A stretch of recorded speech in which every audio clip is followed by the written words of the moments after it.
channel, right channel, center.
VTuber 一問一答自己紹介 Yeah, and the tape's それじゃあ rolling. 行くよせーのお名前は Katt Phloxworthy. 呼び方は Just Cat is fine. あなたは何系 VTuber?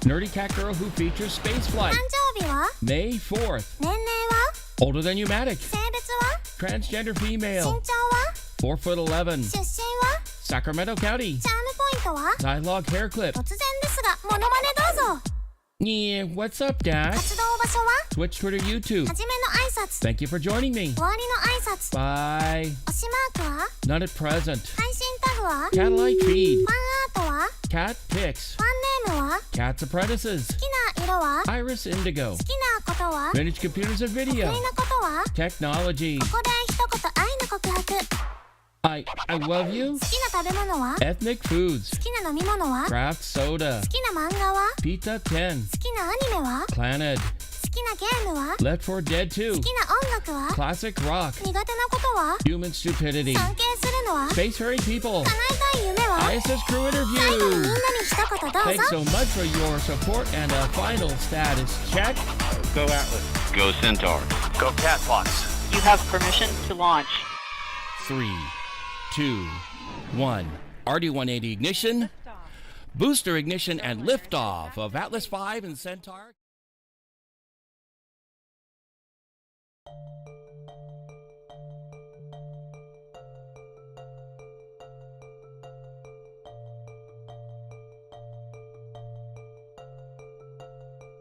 Hello, everybody, and thank you so much for joining me. Oops. Oh, gosh, it's been a little while since I've sort of streamed in any way, shape, or form. Katt Phloxworthy here.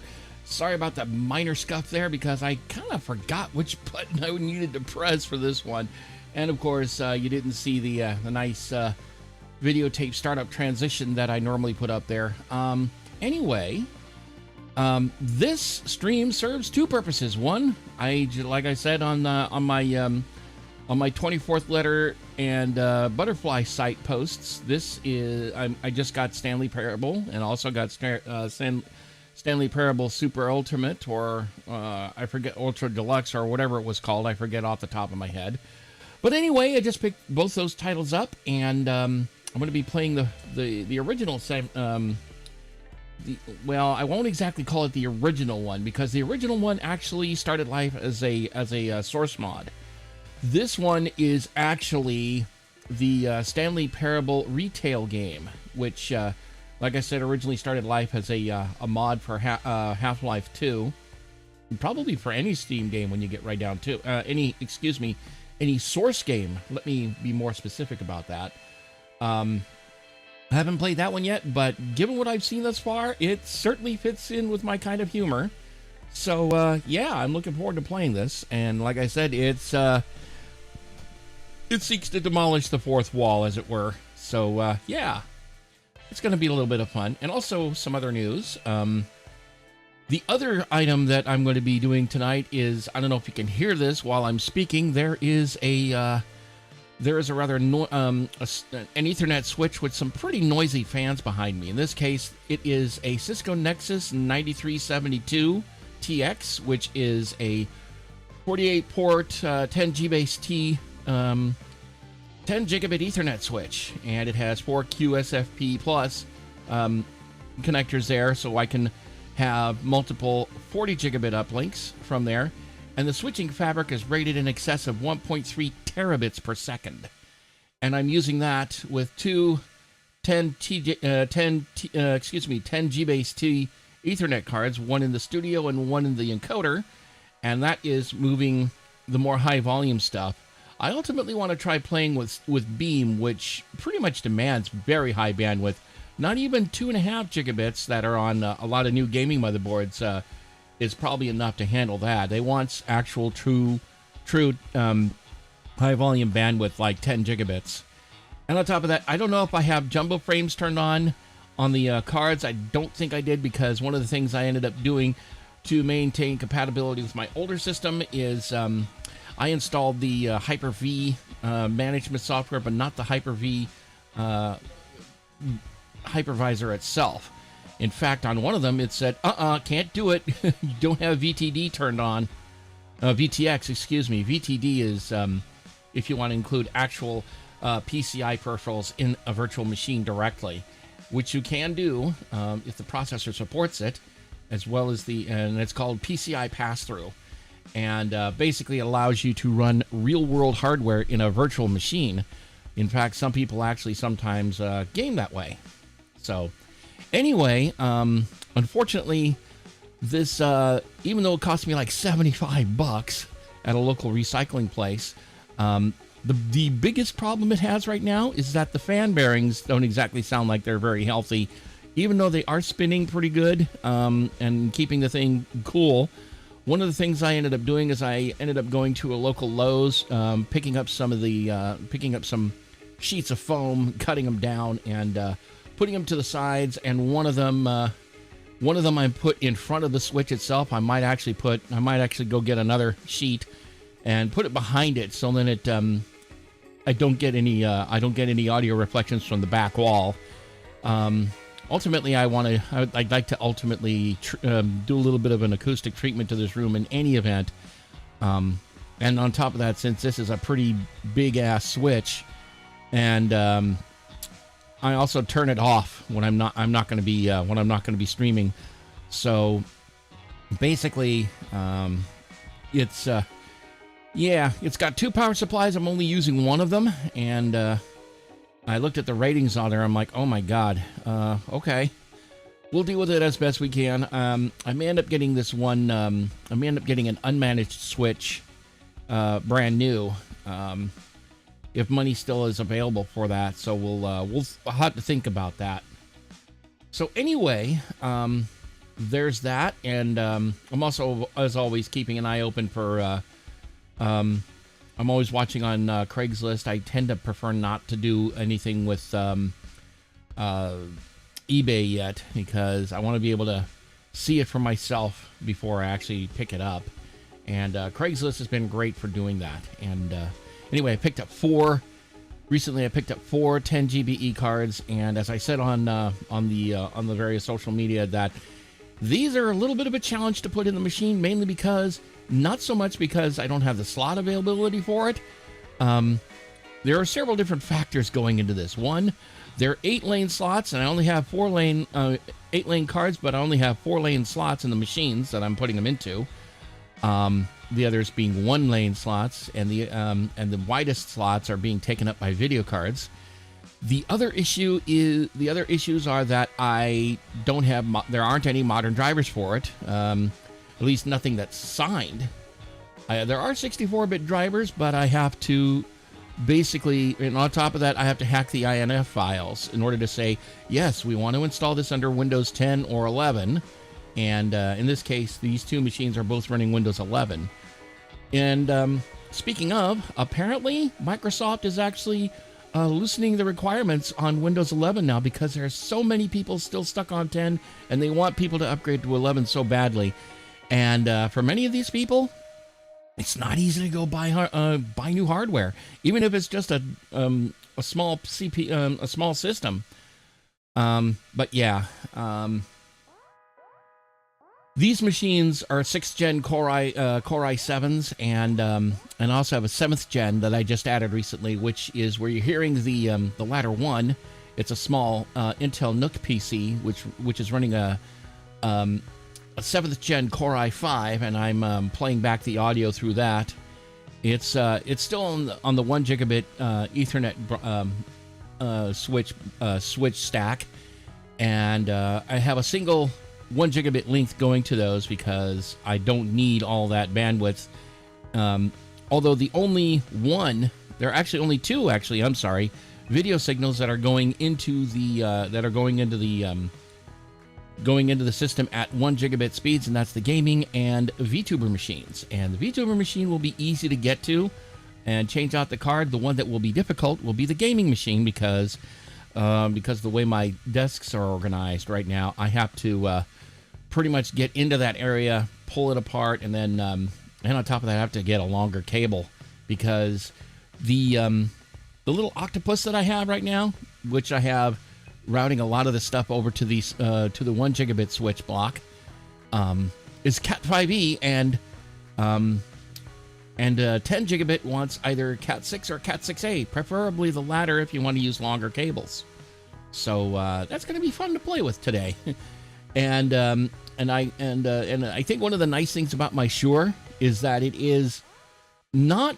I was listening to a playback of a recording that I was doing a couple nights ago. I was playing Left 4 Dead 2, just to see how well everything would work on the backbone, and I actually needed to make a few modifications, which I made earlier today, such that it actually communicates over the standard IP addresses that I normally use when everything's gigabit, and I have the 4-port cards in the machines instead. So if I need to go back to that old setup, which I don't know, we'll have to see how things go tonight. If it works well enough, and the switch isn't noisy enough on stream, we'll probably stick with it. But of course, like I said, I'm going to be running the switch only when I'm streaming, and then shutting it down afterward, along with the machines that are involved in the actual streaming, save for my gaming machine, which is the one I tend to sit in front of the most of the time and either work and play. So anyway, and also other news. Let's go for less technical and more, I guess, partly artistic, and that is work on my new model is coming along very nicely. The artwork is done, and the rigging is going along right now. And and of course, as I've mentioned in the past, it is QAnon who's doing all the rigging, and she is doing a fantastic job thus far that I can see, and I'm really looking forward to showing it off. Haven't decided how a re-debut is going to work yet, but and on top of that, I've got other art that I've commissioned. I haven't done a whole lot of art commission. I've just done a model and a logo. I also need to get, I'm probably going to get some more new, I'm going to stick with the current emotes for now. We'll have to see how money looks before too long. So anyway, we will pretty much stick with what we've got right now. Once everything comes in, we will take everything from there. But in the meantime, let's go to the game itself. And also another thing I recently, before I go too far, I actually picked up a couple of Stream Decks, actual Stream Decks for a change. One is just a standard 15-button unit. And it's going up to the controller box. I haven't decided whether I'm going to use the Elgato software or the BitFocus Companion. The latter seems to be a bit more flexible because I can actually put as many instances of OBS Studio Control as I need to. In this case, I'll probably need at least 2, if not as many as 3. And we'll have to see how that goes. Possibly even 4. Probably not all 5, but we'll see. And then the other one was a Stream Deck Plus, which is connected to this computer, which allows me to. And the Stream Deck Plus is the one that has knobs on it. I also installed Elgato the Elgato Wavelink software, so I haven't played with it yet. The main thing I'd be using it for is a conduit for VST plugins, which are very nice to have. I won't be using the other features on that because I do a lot of my other stuff by way of voice meter. So yeah, it's rather interesting pipeline I've got going. But anyway, on this next note, let's go ahead and head over to the game itself. And I got to go unmute that. I don't have to switch over to the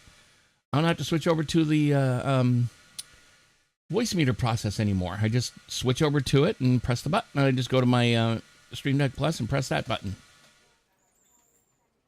But I'm also going to have to turn the volume up so I can hear the game. I love being able to do that without actually having to reach away from the game and go to my volume, go to the volume controls on voice meter. The process itself, having actual knobs right next to me is so nice to have, even when I'm not streaming. So on that note, let's see. I think we've got everything. I'm going to do full closed captions. Video.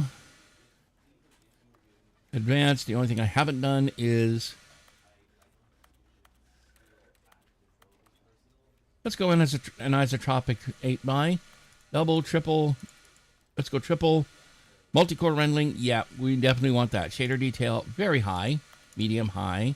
Medium. We're going to go high because, damn it, I've got it. I've got an $800 video card, and by golly, I'm going to show it off. I love that. That is so cool. Okay. Back. Let's begin the game.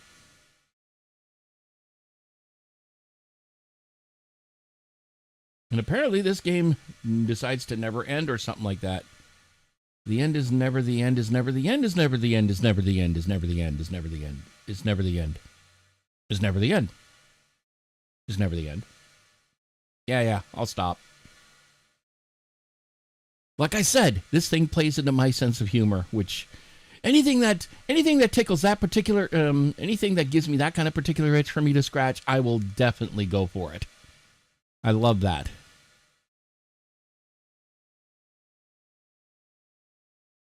Yeah, I put this on the spinning. Oh no! Hang on a minute. Let's get back to the chatting window.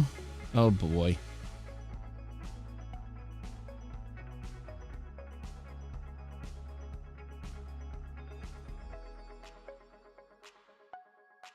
Welcome back. Quit the game and start again. That's the name of the achievement I just got.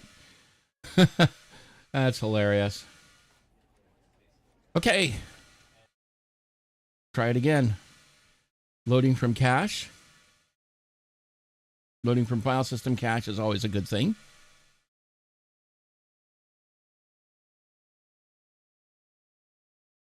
Yeah, gotta love being able to break things because why not?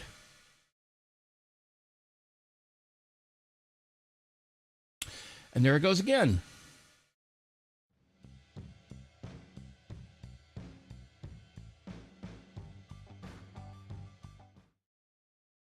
And here it should be coming up momentarily. There it is. Oh boy, don't tell me I'm going to have to switch games out. Oh no. Why?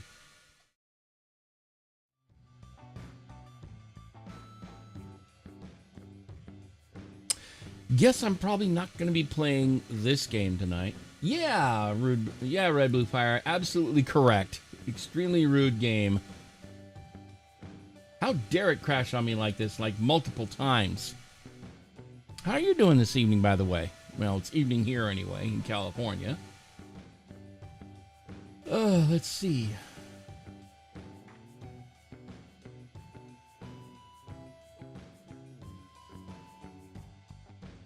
I'm also taking a look at the recent games I picked up.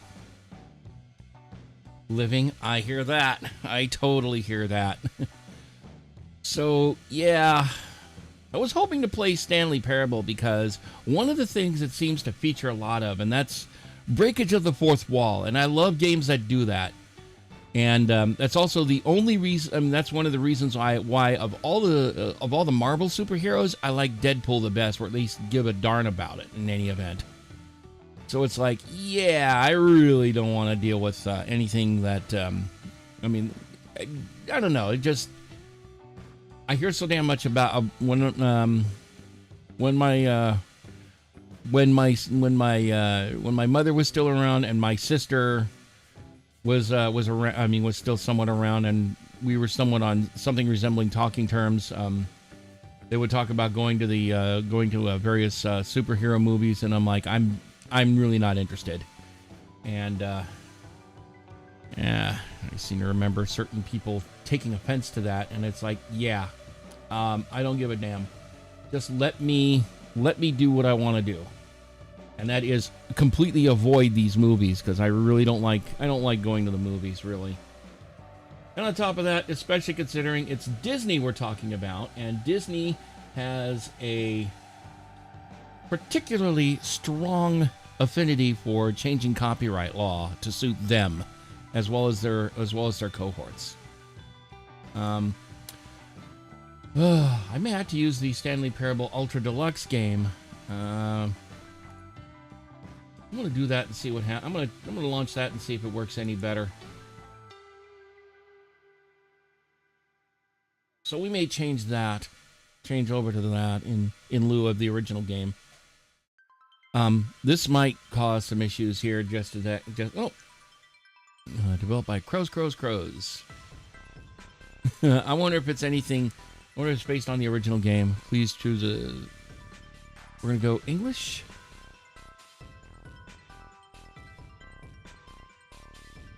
No.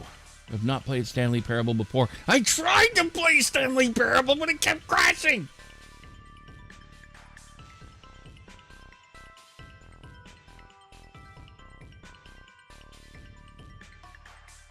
Okay.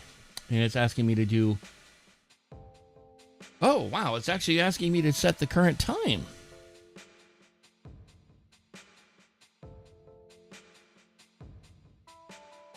Let's see. 27.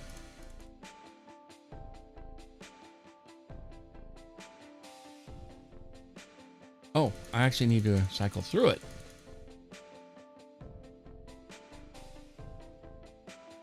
Note the accessibility settings can be accessed from the main menu. Got it.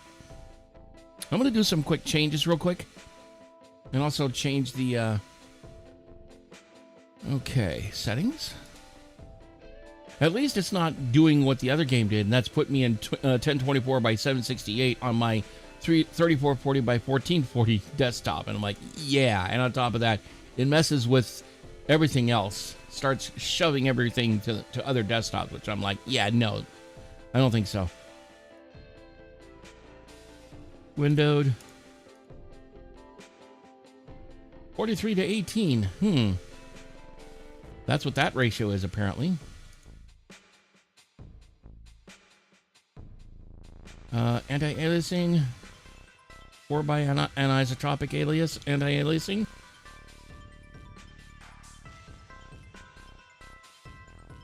Okay, there we go. Let's go ahead and make a quick change.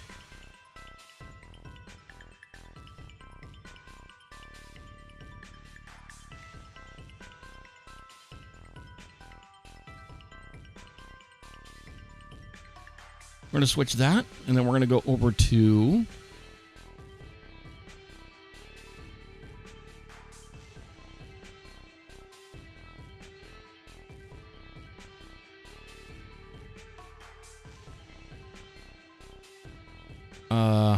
That's not what I wanted.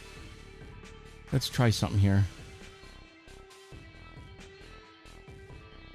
There we go. Now it looks good. And for some proof, here we go. Okay. Yeah, I don't like jumping right into a game before jumping on stream. I like making sure that everything cooperates. What I really don't like are games that produce a like a prologue or something like that that I can't go back to when I first start it up, because I want to be able to have everybody experience it. But anyway, that's neither here nor there. Audio looks good. Controls, simplified controls. Interact, that's usual. Nope, everything looks good. General. Back. Okay, so I think it's time for us to go ahead and give this a go here. And I'm going to go put these guys in the background. Also, can you hear what sounds like grinding in the background? I'm just curious because had I used my Sterling mic, which is a condenser mic, chances are you probably would be hearing a lot more of that noise because it is very sensitive. And this is a dynamic mic, which isn't nearly as sensitive. So I don't have to be I have to be really reasonably close to the mic in order for it to actually sound good. You may still be able to hear stuff from the 10 GBE switch behind me, which is still quite noisy. There's some background noise as you talk. Yeah, that makes sense. And of course, it isn't loud. The way I've got my my noise gate set up is when it gets quiet enough when I'm not talking. I mean, it does a job of cutting it off rather nicely, especially considering now that I have a nicer dynamic mic. Unfortunately, there isn't a lot I can do with what I have, but with what I did, I seem to have abated it enough, but it's not super loud though. I know that it's there. There isn't a whole lot I can do about it just yet, at least until I can find either a replacement fan solution or whether it be more different Cisco modules with fans that have bearings that are in better shape, or figuring out how to remanufacture it with Noctua fans, which of course are a lot more quiet. I actually I have a Noctua in my other machine, the machine that it was when this was still a Ryzen 7 5800X3D. I actually put a Noctua fan on there when I went to the 5800X3D after going from a conventional one. And of course, nowadays, on this particular, that went over to the processor, and fan went to the other machine, along with the 128 gigs worth of DDR4. On this machine, I went with water cooling with a brand which has recently been in the news, especially with, I'm trying to remember that name, basically for their very sketchy rental practices. I'm not going to say their name on stream because I do not want to endorse them anymore, given those sketchy practices.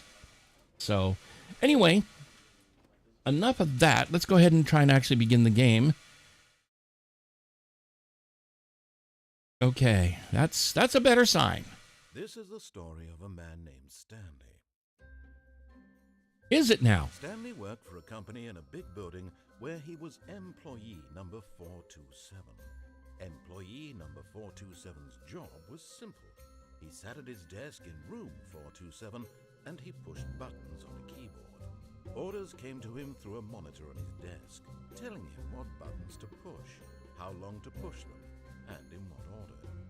This is what employee 427 did every day of every month of every year. And although others might have considered it soul-making, Stanley relished every moment that the orders came in, as though he had been made exactly for this job. And Stanley was happy. And then one day, something very peculiar happened. Something that would forever change Stanley. Something he would never quite forget. He had been at his desk for nearly an hour when he realized that not one single order had arrived on the monitor for him to follow. No one had showed up to give him instructions, call a meeting, or even say hi. Never in all his years at the company had this happened, this complete isolation.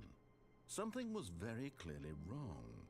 Shocked, frozen solid, Stanley found himself unable to move for the longest time. But as he came to his wits and regained his senses, he got up from his desk and stepped out of his office. Okay, let me just a sec. I was just finishing something to eat.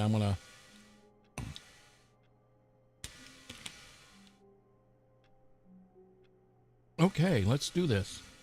Oh yeah, there's one control I forgot to set. That.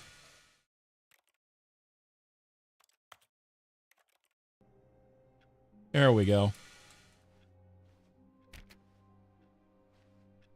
There's 429. All of his co-workers were gone. What could it mean? Stanley decided to go to the meeting room. Perhaps he had simply missed a memo.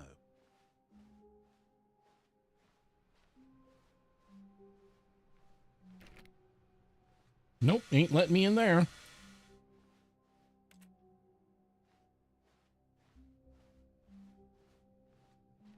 Oh, one other thing before I continue, I need to make a quick change to this on YouTube.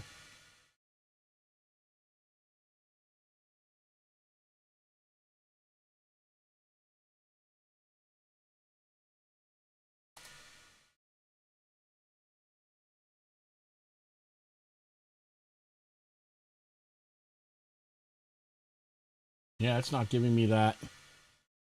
So I guess I'm just going to have to deal with it.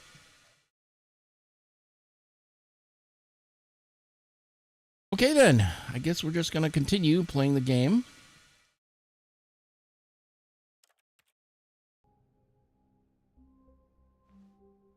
When Stanley came to a set of 2 open doors, he entered the door on his left.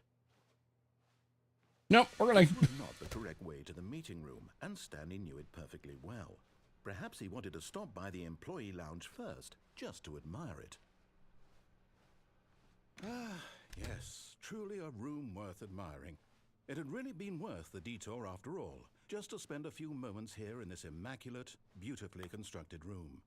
Stanley simply stood here, drinking it all, but eager to get back to business, Stanley took the first open door on his left. And so he detoured through the maintenance section, walked straight ahead to the opposite door, and got back on track. Ooh. Yet there was not a single person here either. Feeling a wave of disbelief, Stanley decided to go up to his boss's office, hoping he might find an answer there.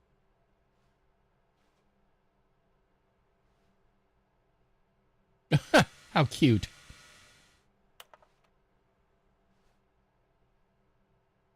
Make sure his slide has a slick blue graphic in the header and throw some bevel on all the text. This will ensure calm and okay. Everyone is unique. You most of all. Whatever that's supposed to mean. Number of slides. Slides, charts, charts and slides. Okay, whatever. I don't know why, but I love this. It gives me an opportunity to do whatever. Right? Which charts and slides. Never mind. Coming to a staircase, Stanley walked upstairs to his boss's office. Nope, can't open the door. Ooh, pretty. All that wood. Stepping into his manager's office, Stanley was once again stunned to discover not an indication of any human life. Shocked, unraveled, Stanley wondered in disbelief who orchestrated this. What dark secret was being held from him? What he could not have known was that the keypad behind... Oh, we have inbound. his boss had been keeping from him. And so the boss... Vicky, thank you so much for the raid. I'll be with you in just a sec. Number 2845. But of course... And before we enter that... couldn't possibly have known this. Okay, before we continue... First of all, thank you so much for the raid. I hope you had a great stream. Let me do a quick shout out for you.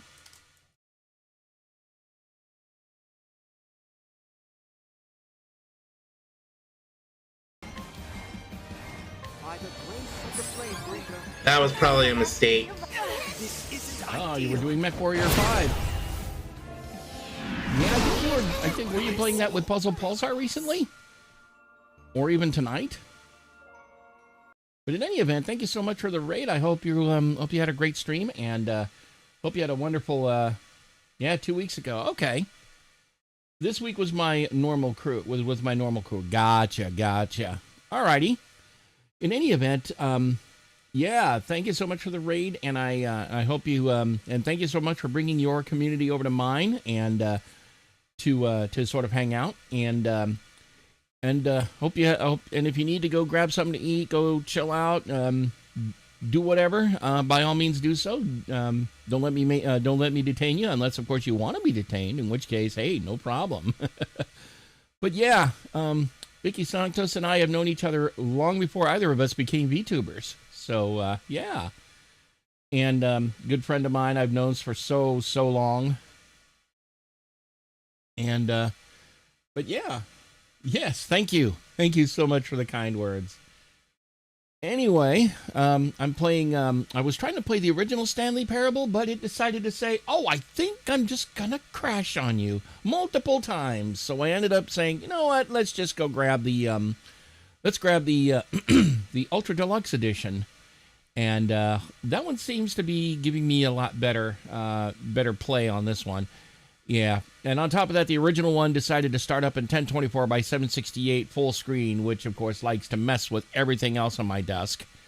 So I'm like, okay, fine, whatever, make changes to it. And then this one starts at the resolution of my main monitor, which is a 3440 by 1440, which is basically 21:9, very roughly. So anyway... The reason I wanted to play this game, and I've been wanting to get it for a long time, is because of its copious usage of fourth wall breaking.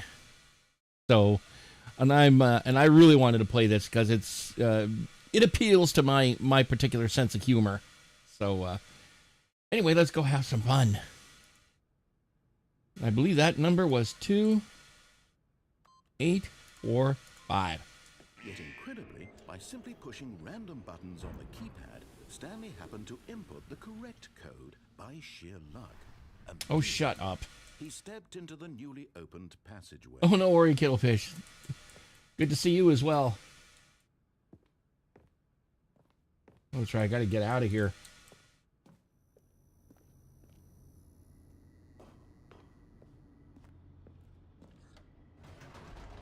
Going down?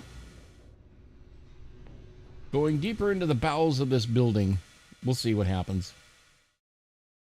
Descending deeper into the building, Stanley realized he felt a bit peculiar.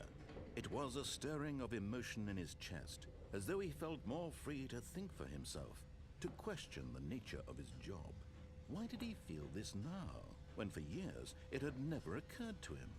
This Gee, question we'll would find not go out, on won't for we? long. Oh. Wonder if I could still use that. I guess we'll find out in a bit, I guess. I don't know. Stanley walked straight ahead through the large door that read Mind Control Facility. Escape, huh?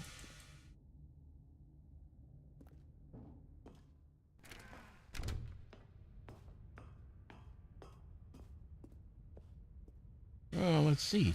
The lights rose on an enormous room packed with television screens. What horrible boy. secret did this place hold? Stanley thought to himself. Did he have the strength to find out?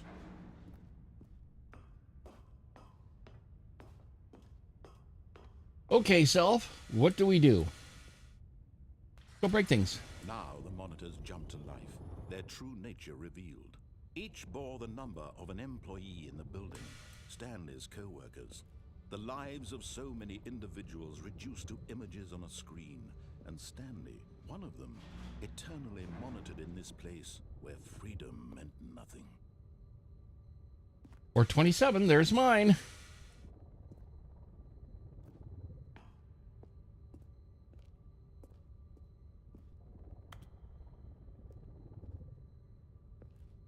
Well, can't go that way now.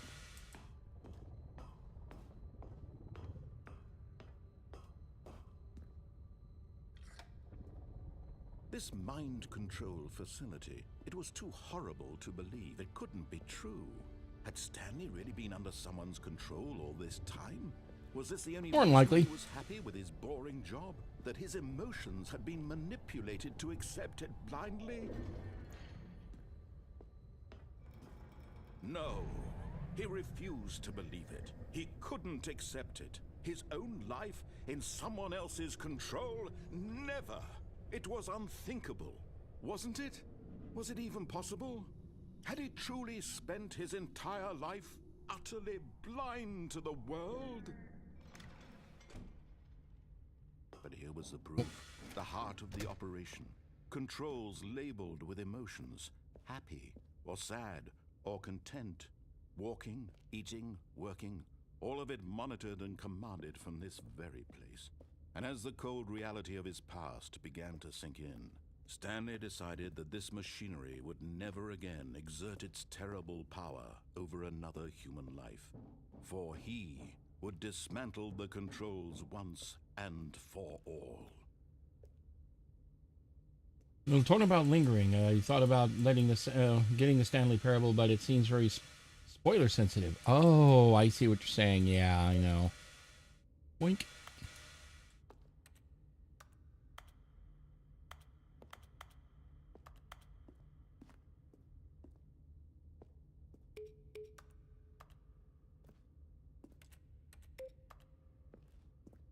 I hear beeps.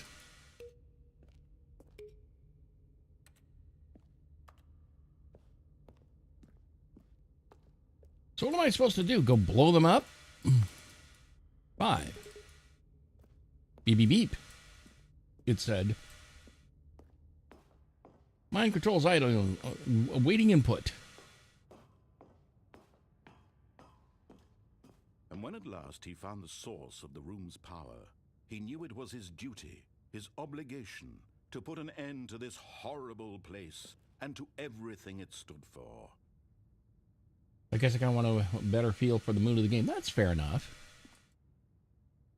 Off. It got dark.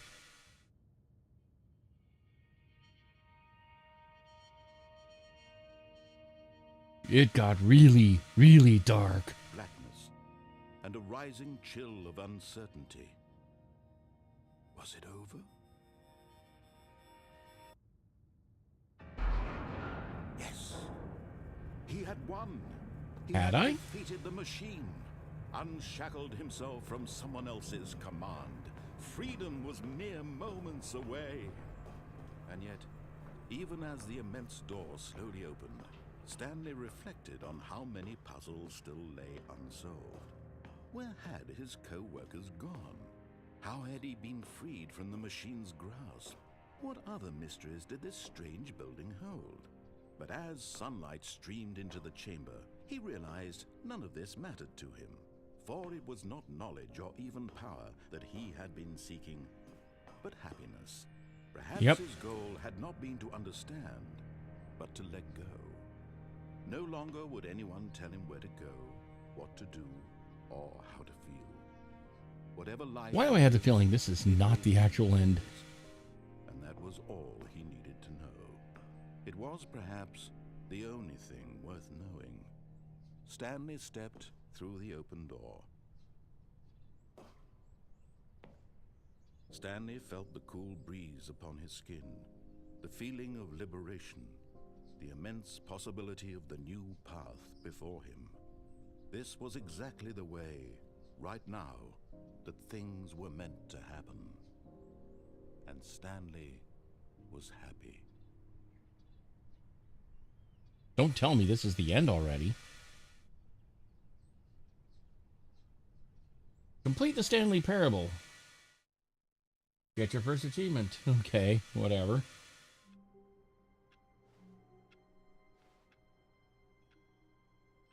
Multiple endings, I think. Yeah, that wouldn't surprise me. Gone. What could it mean? Stanley decided to go to the meeting room. Perhaps he had simply missed a memo.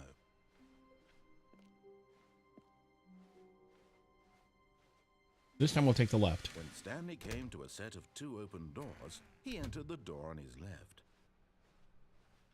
This time we'll go ahead and actually take the cues. Yet there was not a single person here either. Feeling a wave of disbelief, Stanley decided to go up to his boss's office, hoping he might find an answer there. Let's go the other way. Staircase, Stanley walked upstairs to his boss's office.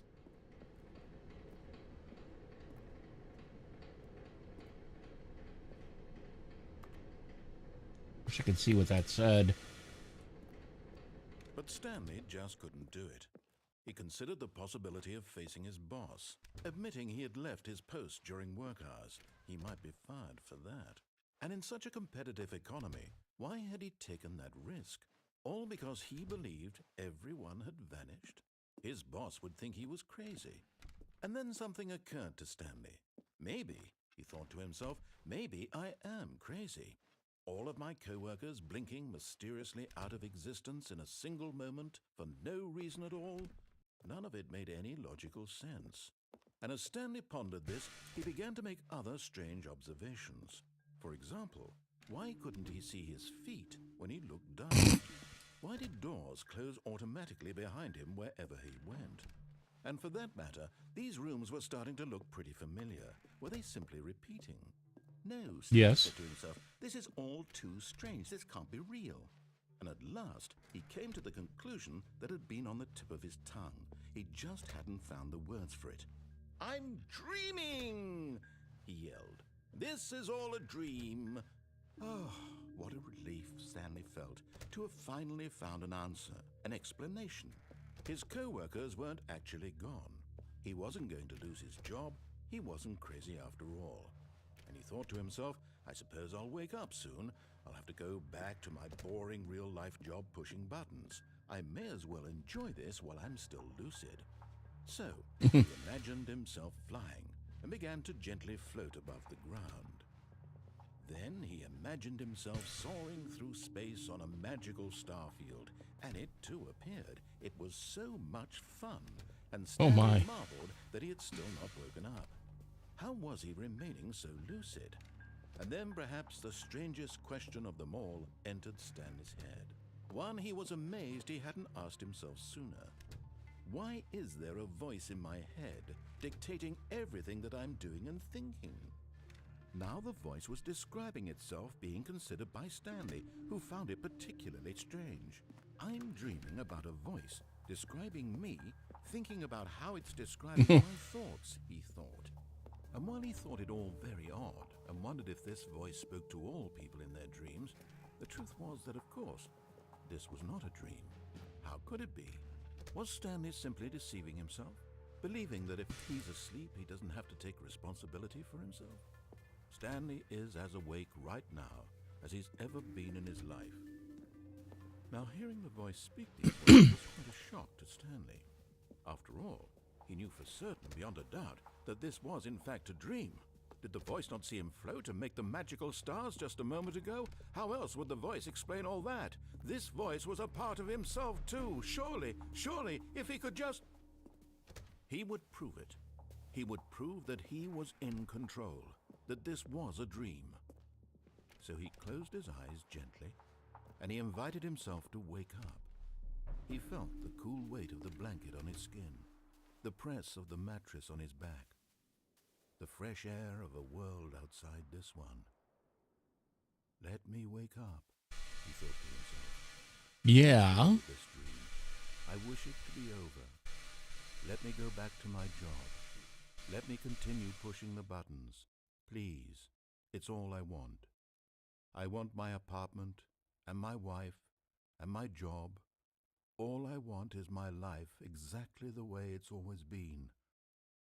My life is normal. I am normal. Everything will be fine. I am okay.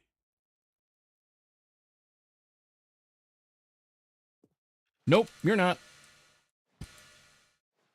Stanley began screaming. Please, someone, wake me up. My name is Stanley. I have a boss. I have an office. I am real. Please, just someone tell me I am real. I must be real. I must be. Can anyone hear my voice? Oh, dear. Who am I? Who am I? And everything went black.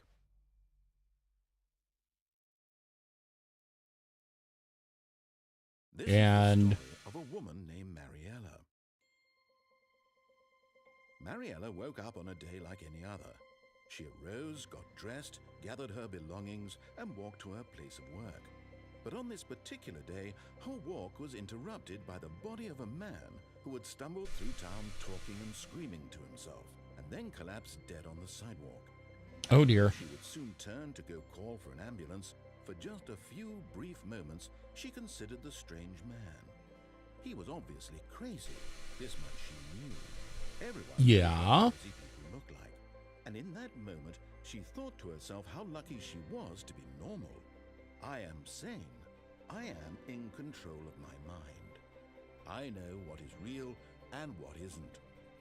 It was comforting to think this, and in a certain way, seeing this man made her feel better. But then she remembered the meeting she had scheduled for that day.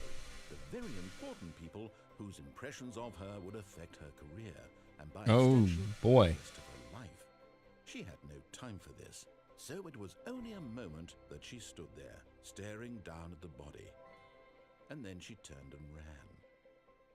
Bye!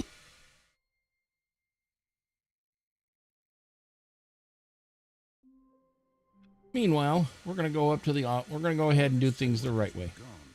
What could it mean?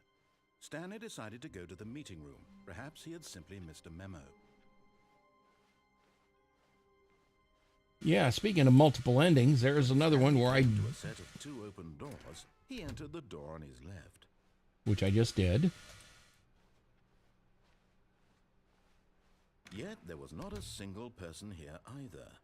Feeling a wave of disbelief, Stanley decided to go up to his boss's office. Coming to a staircase, Stanley walked upstairs to his boss's office.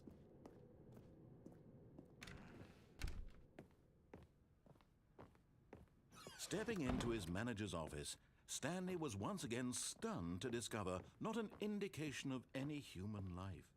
What could it mean? Stanley wondered aloud to nobody. He began while Stanley was in such a rush to get through the story as quickly as possible, he didn't even have a single minute to just let the narrator talk. Like I said. For a few moments, with some calming New Age music. I don't think this game has a fourth wall. Yeah. I decided to take a little bit, you know. And rejuvenated. Yeah, right. Stanley walked forward into the opened passageway. Oh, there it is.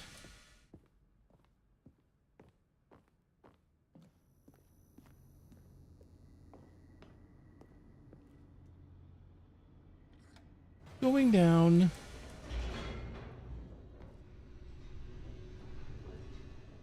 Let me see how else we can break the game. Because why not?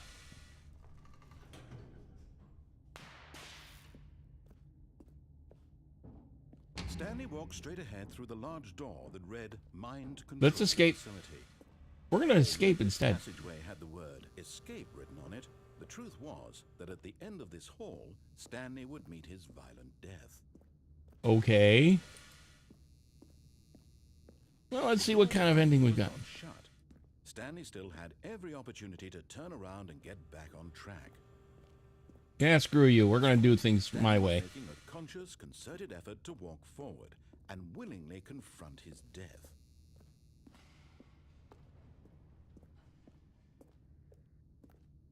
Oh, dear.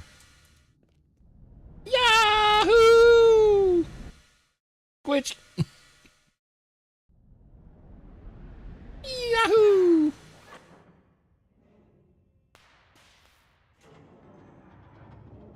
As the machine whirred into motion and Stanley was inched closer and closer to his demise, he reflected that his life had been of no consequence whatsoever. Stanley can't see the bigger picture. He doesn't know the real story, trapped forever in his narrow vision of what this world is. Perhaps his death was of no great loss, like plucking We'll see. eyeballs from a blind man. And so he resigned and willingly accepted this violent end to his brief and shallow life. Farewell, Stanley. Bye-bye.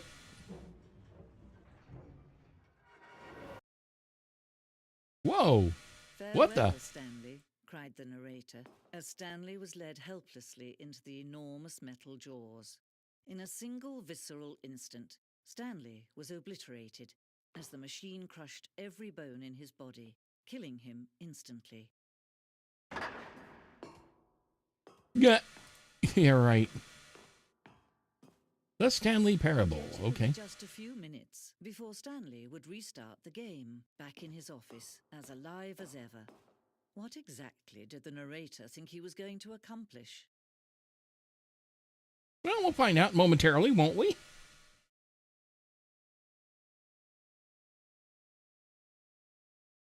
When every path you can walk has been created for you long in advance, death becomes meaningless, making life the same.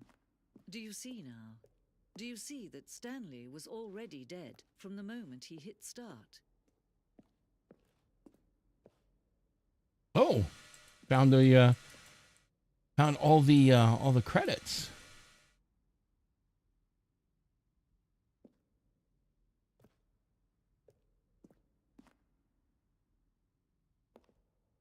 And the impeccable Kevin Brighting as the narrator. By Crows. I like that name. I don't know why, but I like that name. Based on the work of the Stanley Parable 2013 team. I need to actually play the mod. See what it's like. The Office. I'm just going to do a little bit of poking around because why the hell not? The two doors. Set of two open doors was the very first concrete piece of the Stanley Parable's design. Once this room was created, the rest of the game emerged as an extension of it, an exploration of the contradiction this room posed.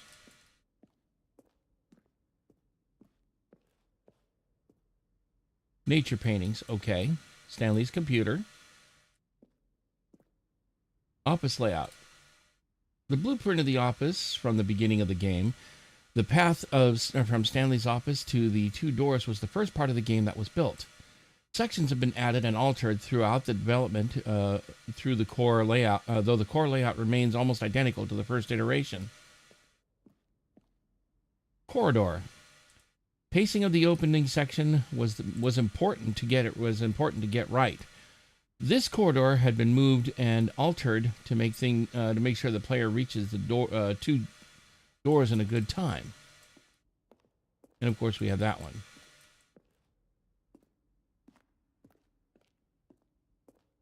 Button sounds. A selection of the sounds used throughout the game when buttons are pressed. Each sound is a mix of keyboard stroke and a synthesized tone.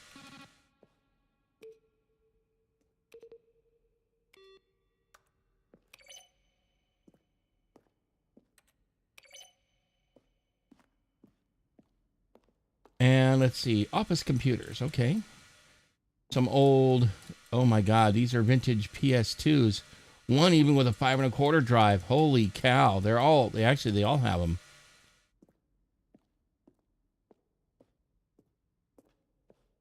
Office clock, yeah, nice, whatever.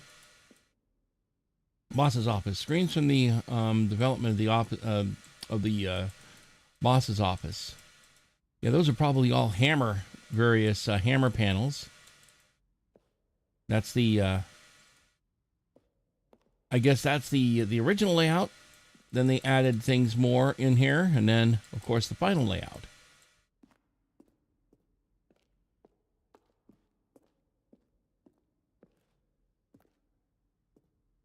The lounge. Mind control facility underground, an early version of the underground portion of the game. See how it's impossible for the player to do anything in this room? Perfect example of poor level design, textbook mistake. It's the kind of thing you'd pick up on intuitively if you had even the most fundamental understanding of good and bad game design. But of course, you being you'll probably spend the next hour trying to solve it. Here, I'm just going to make this easy on you. Stanley pushed the number 6. Stanley stood on the roof. Kevin Briding, the voice of the narrator, recorded dialogue for the entire game roughly 3 separate times over the 2 years of development. These are clips from early takes that were not used in the game. Try the other one, then. Interesting. Stanley stood on the... I love stuff like this. I love content like this so much. It allows you to peer into what was done during the development of the game. There's the map.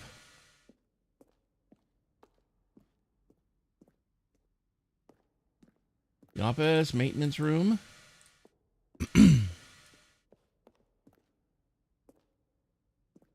Ultra Deluxe announcements. In December 2018, we announced the Ultra Deluxe version of Stanley Parable, the game, at the Game Awards.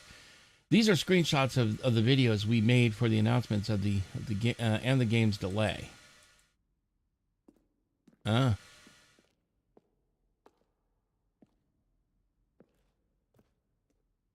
lounge, an early version of the lounge. What I found interesting is the portion of the floor is sunken. The apartment timer in a previous version of the choice leading to the apartment ending would have given you 15 seconds to pick up the phone. Not picking up the phone would lead to a different ending. 2, 1. And it rewinds a bit. The cargo lift. The cargo lift was always intended to offer the choice of staying on or jumping to a different path. However, after this early version, we decided we also wanted the option of the player falling to their death. The cargo lift. The second version is functionally the same as what's in the final game. but we wanted it to look more like a place where cargo was actually stored. Okay.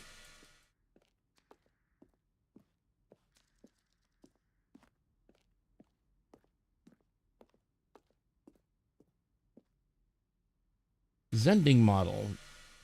The Zending went through many iterations. This room represents the fourth version of the ending, and we thought it was complete, but we decided to abandon the change shortly before launch. The game is now paused. Oh, I see.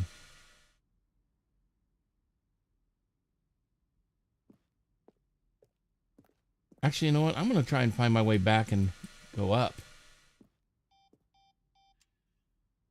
And of course, we've already been to the freedom ending. Oh, look at these two. How they We'll do the wish rest to later. destroy one another. How they wish to control one another. How they both wish to be free. Off. Can you Because see? why not? Can you see how much they need one another? No, perhaps not. Sometimes these things cannot be seen. But listen to me.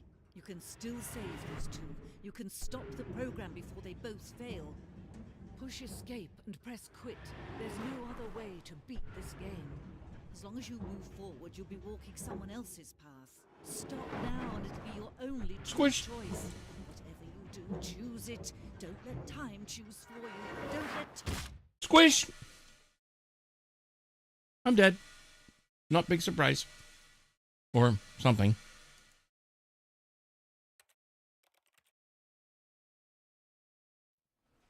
Begin the game.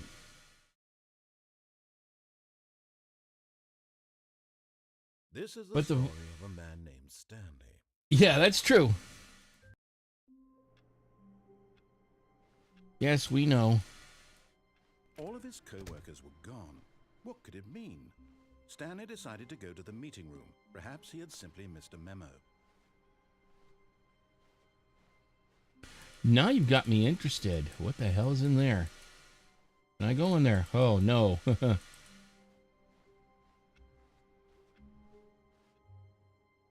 I hate Mondays. So do I. Games, so do I. When Stanley came to a set of two open doors, he entered the door on his left.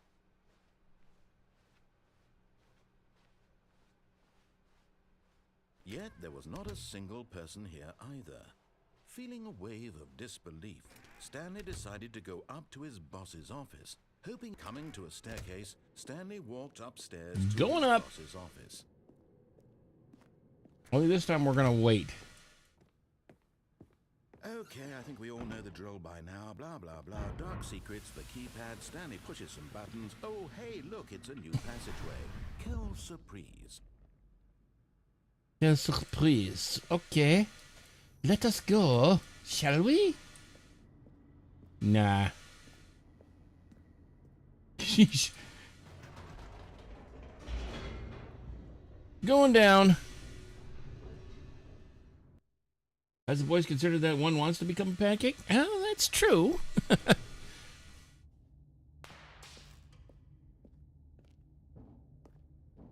Stanley walked straight ahead through the large door that read Mind Control Facility.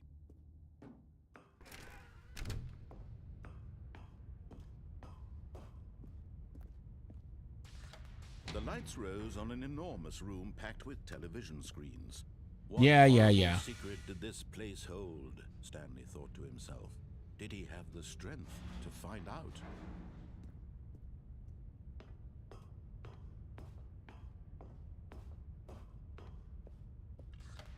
Now the monitors jumped to life, their true nature revealed. Each bore the number of an employee in the building, Stanley's co-workers.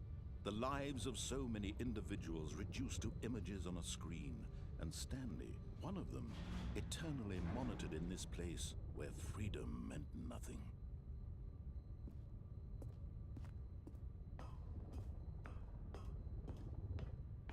All right, then. Let's see what we got here. This mind control facility. So sip out, have a good night, have fun. Will do. Thank you so much for coming by, and I hope you have a great evening. Under someone's control all this time? Was this the only reason he was happy with his boring job? That his emotions had been manipulated to accept it blindly? No, he refused to believe it. He couldn't accept it. His own life in someone else's control? Never. It was unthinkable, wasn't it? Was it even possible? Had he Maybe. truly spent his entire life utterly blind to the world? Possibly. We'll see. But here was the proof. The heart of the operation. Controls labeled with emotions. Happy, or sad, or content. Walking, eating, working. All of it monitored and commanded from this very place. And as the cold reality of his past began to sink in, Stanley decided that this machinery would never again exert its terrible power over another human life. For he would dismantle the controls once and for all.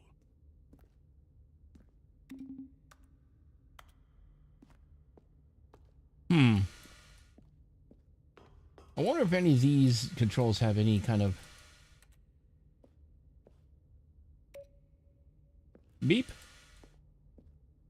Have any kind of significance?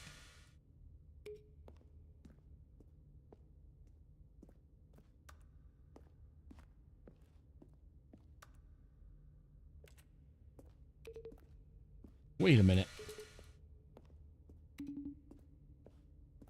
1, 2. Oops.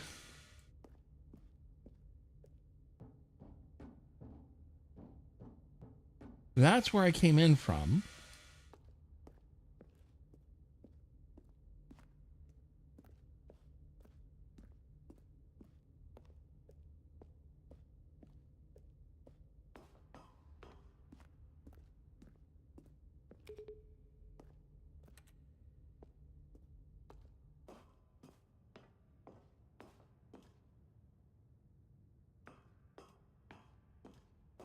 System power. And when at last he found the source of the room's power, he... Oh, Stanley, you didn't just activate the controls, did you? After they Yes. had you enslaved all these years, you go and you try to take control of the machine for yourself. Is that what you Damn want? right. Control? Yes.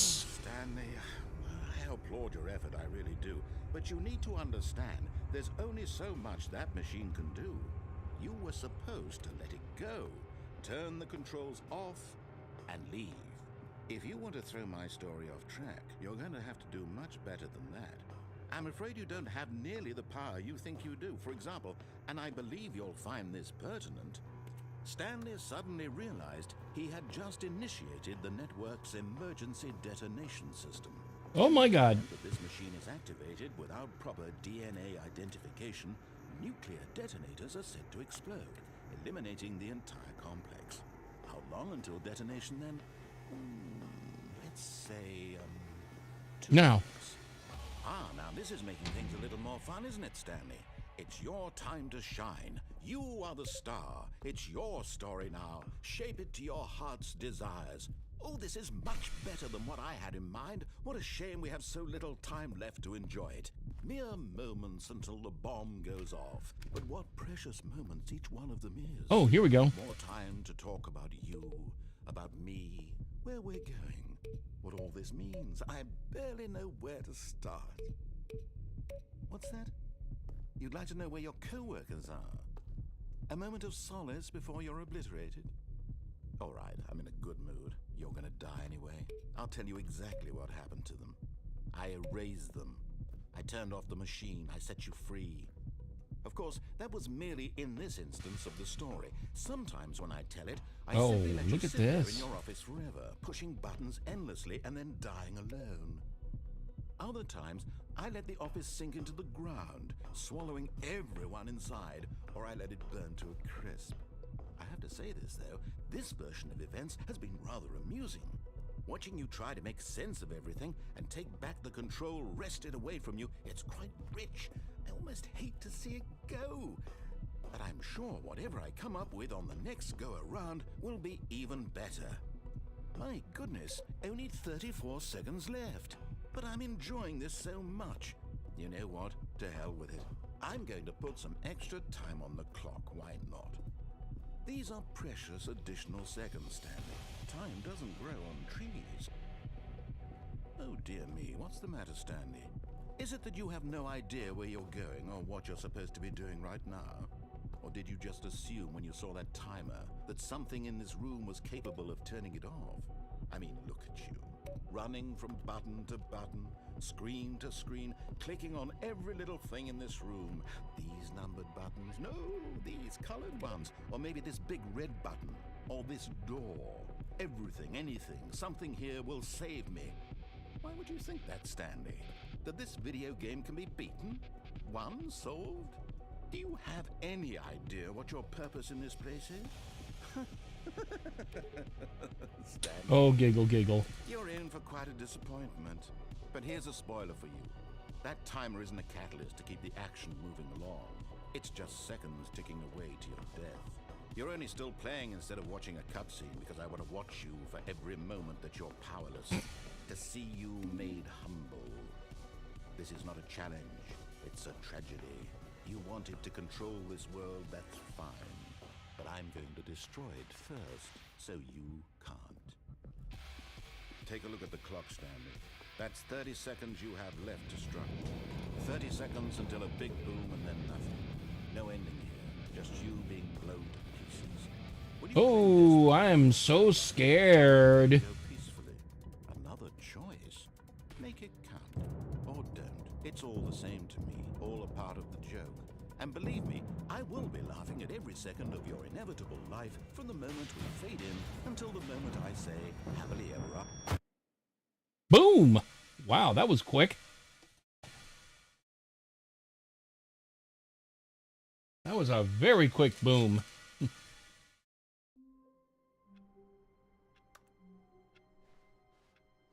All of his co-workers were gone. What could it mean? Stanley I don't decided to go know. to the meeting room. Perhaps he had simply missed a memo.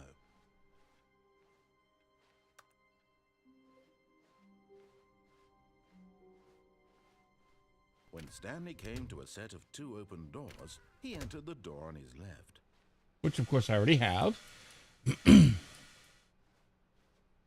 Yet there was not a single person here either. Feeling a wave of disbelief, Stanley decided to go up to his boss's office, hoping he might find an answer there. Monetize free to play? Okay, fine, whatever. Coming to a staircase, Stanley walked upstairs to his boss's office.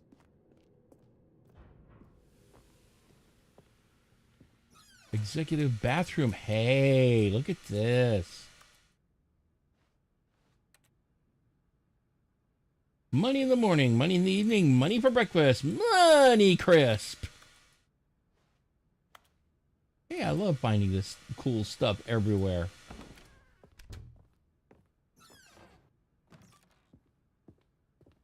Ooh, an elevator.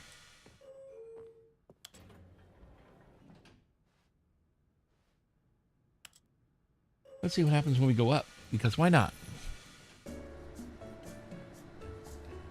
Nice, cool elevator music. Oh, I hear something.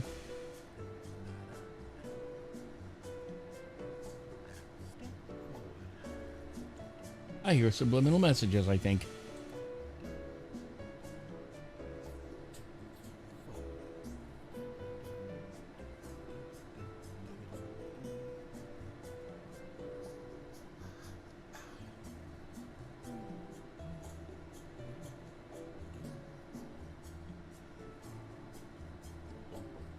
Yeah, this game wants you to explore. I hear that.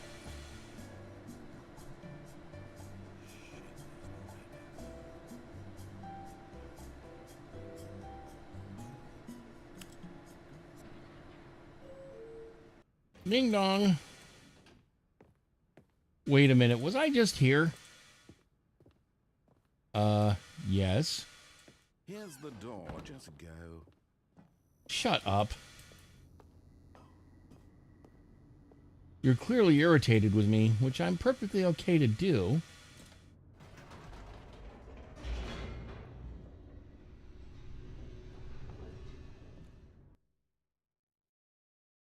That was one of the weirdest elevator rides I've ever had in a video game, ever. Pop, pop. Stanley walked straight ahead through the large door that read Mind Control Facility.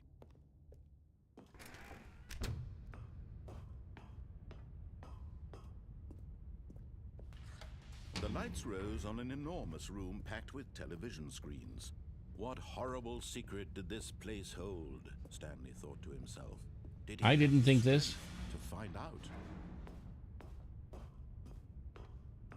Yeah, perhaps they wanted to watch a whole bunch of different stupid TV shows at once.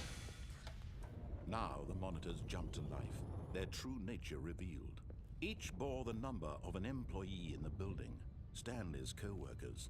The lives of so many individuals reduced to images on a screen, and Stanley, one of them, eternally monitored in this place where freedom meant nothing. Did it mean nothing?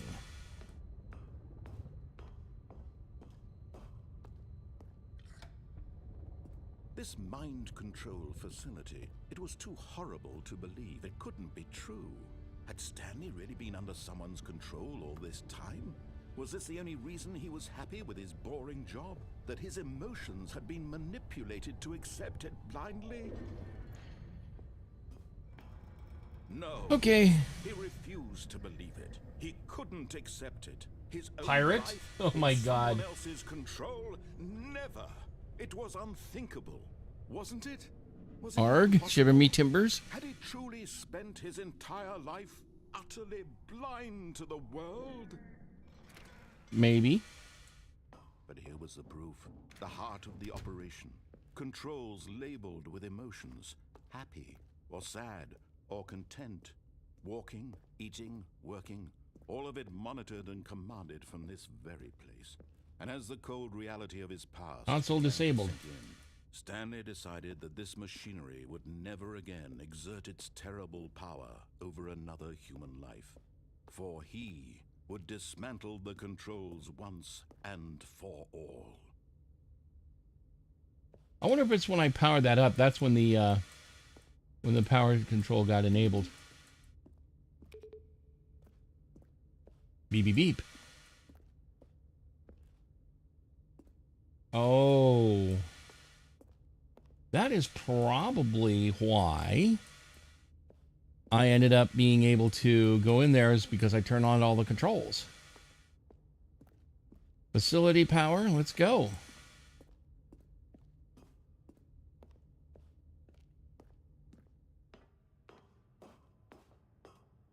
Mind controls idle, waiting input.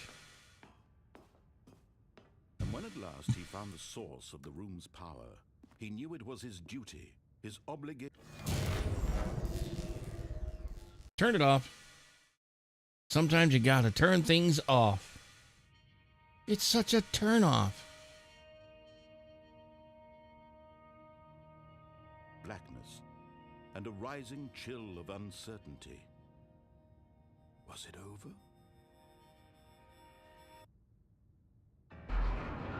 Yes. He had won. He had defeated the machine, unshackled himself from someone else's command. Freedom was mere moments away. And yet, even as the immense door slowly opened, Stanley reflected on how many puzzles still lay unsolved. Where had his co-workers gone? How had he been freed from the machine's grasp? What other mysteries did this strange building hold? But as sunlight streamed into the chamber, he realized none of this mattered to him. For Yeah, screw this noise. or even power that he had been seeking, But happiness. Perhaps his goal had not been to understand, but to let go. No longer would anyone tell him where to go, what to do, or how to feel. Whatever life he lives, it will be his. And that was all he needed to know. It was perhaps the only thing worth knowing. Stanley stepped through the open door. Stanley felt the cool breeze upon his skin, the feeling of liberation, the immense possibility of the new path before him. This was exactly the way, right now, that things were meant to happen. And Stanley was happy. Ah, yes, the happiness one. Okay, we're gonna start the game again. I've just got to figure out which way to go.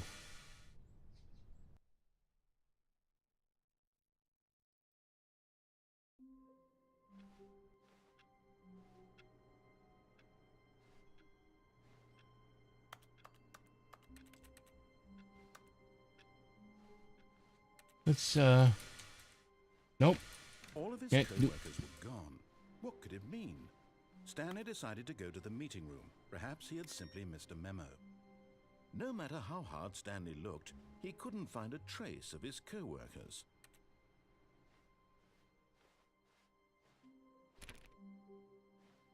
All right, where are we going?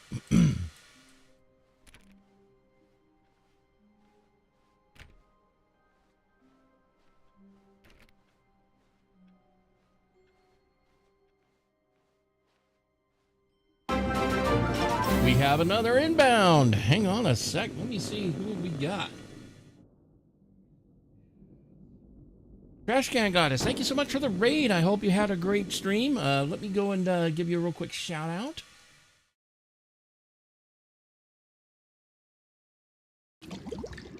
It's time to play the game. Playing It's time to Splatoon play 3. the I actually have that in my collection here. I love that guy. Let me try that again.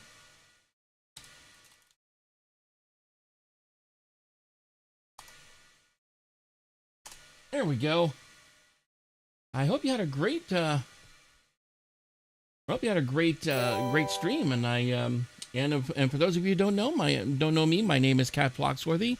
I'm a nerdy, geeky, techie cat girl VTuber out of Sacramento, California, and play a variety of games. Plus, I do some technology stuff as well, like spaceflight streams.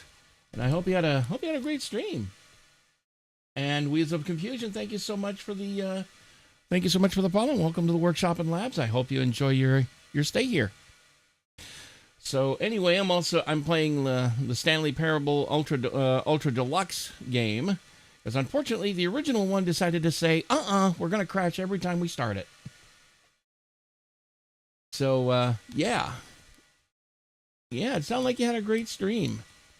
Were you playing multiplayer, or were you? I'm assuming you were playing multiplayer anyway. Of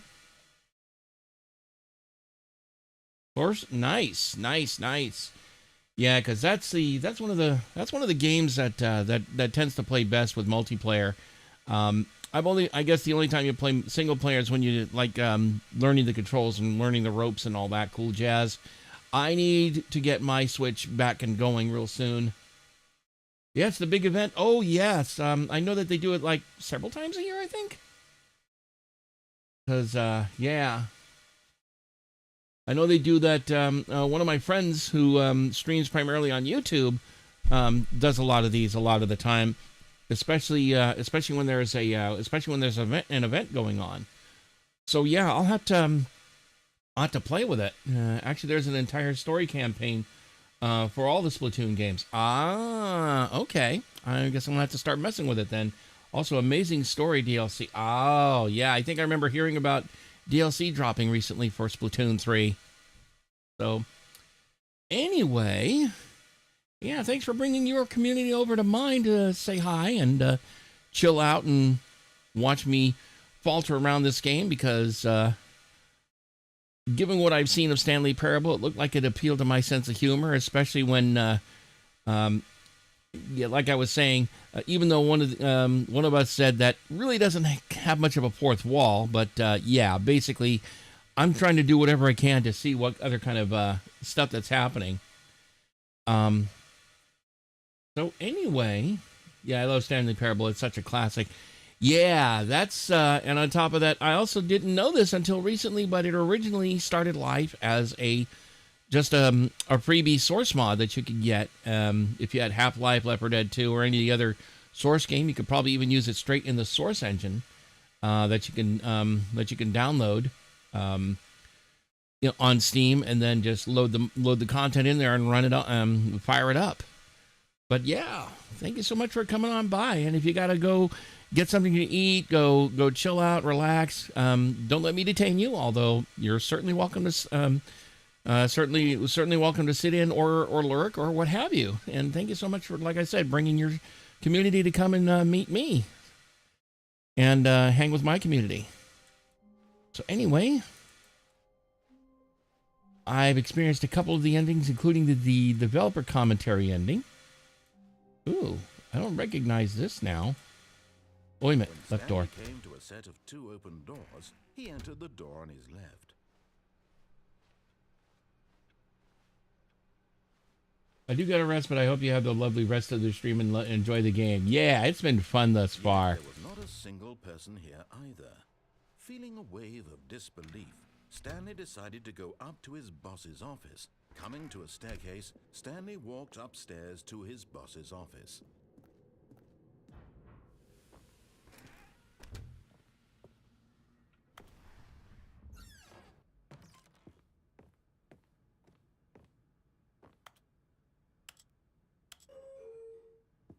Oh, what the heck? Let's have some fun here.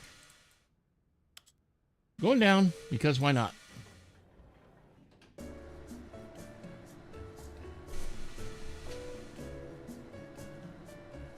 Have some elevator music to enjoy.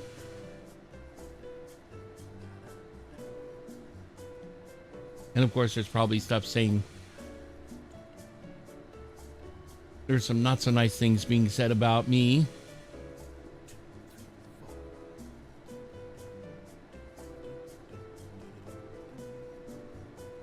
I have a feeling it's going to put me right back where I started.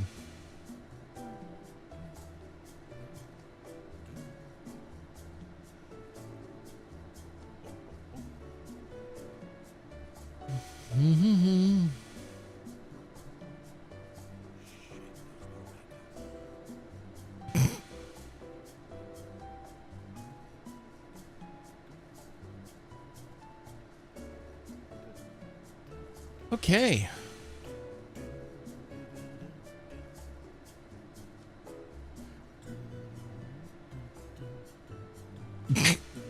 Your voice is singing to it, to the stupid music too.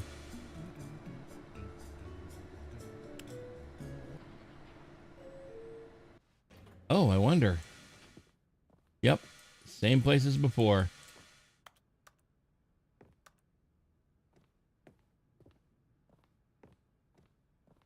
Here's the door, just go.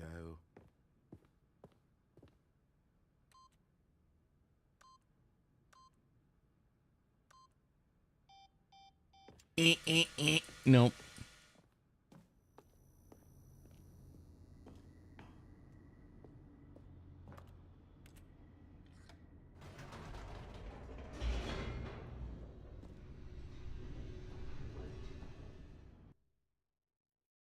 Loading.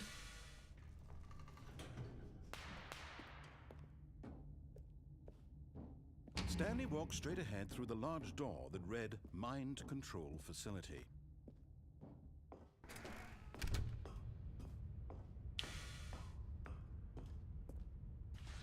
The lights rose on an enormous room packed with television screens.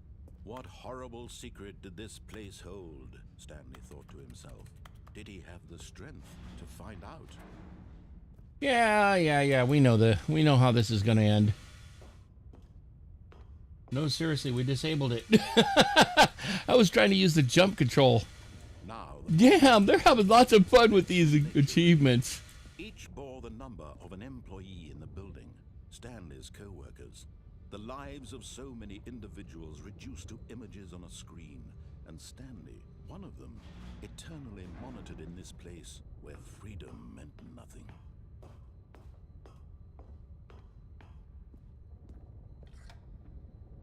This mind control facility, it was too horrible to believe. It couldn't be true. Had Stanley really been under someone's control all this time? Was this the only reason he was happy with his boring job? That his emotions had been manipulated to accept it blindly? Maybe. No, he refused to believe it. He couldn't accept it. His own life in someone else's control? Never! It was unthinkable, wasn't it? Was it even possible? Had he truly spent his entire life utterly blind to the world? But here was the proof. The heart of the operation. Controls labeled with emotions. Happy, or sad, or content. Walking, eating, working. All of it monitored and commanded from this very place. And as the cold reality of his past began to sink in, Stanley decided that this machinery would never again exert its terrible power over another human life. For he would dismantle the controls once and for all.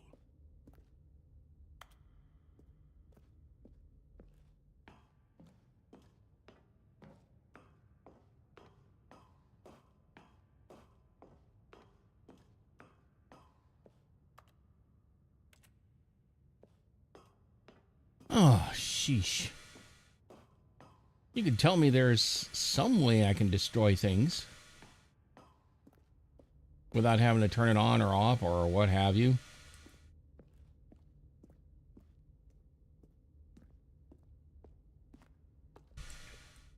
So 1, 2. I wonder where number 3 is, and then we're already. Oh, wait a minute. That's number 3 up over there, I think. And 4 and 5 are up there. No, that's 5.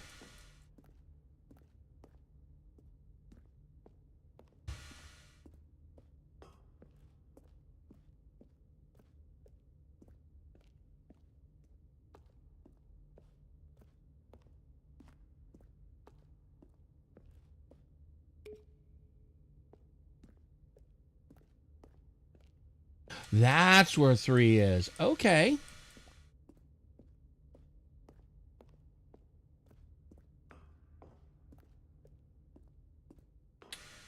Okay, I was wondering where all those buttons went to.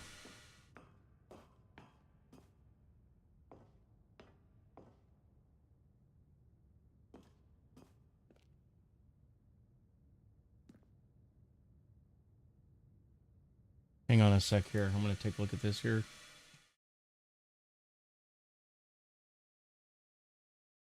Yeah, no, I don't think so.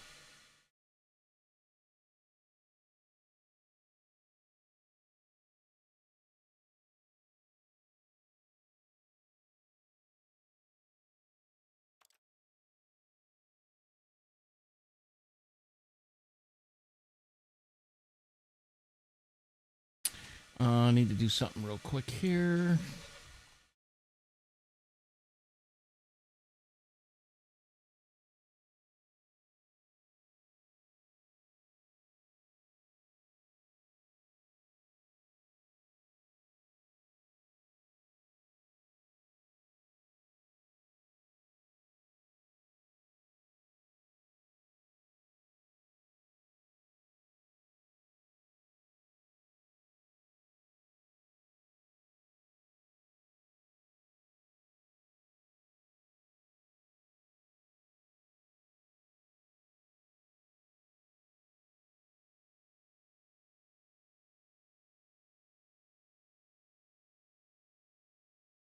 Actually, we're just going to go back.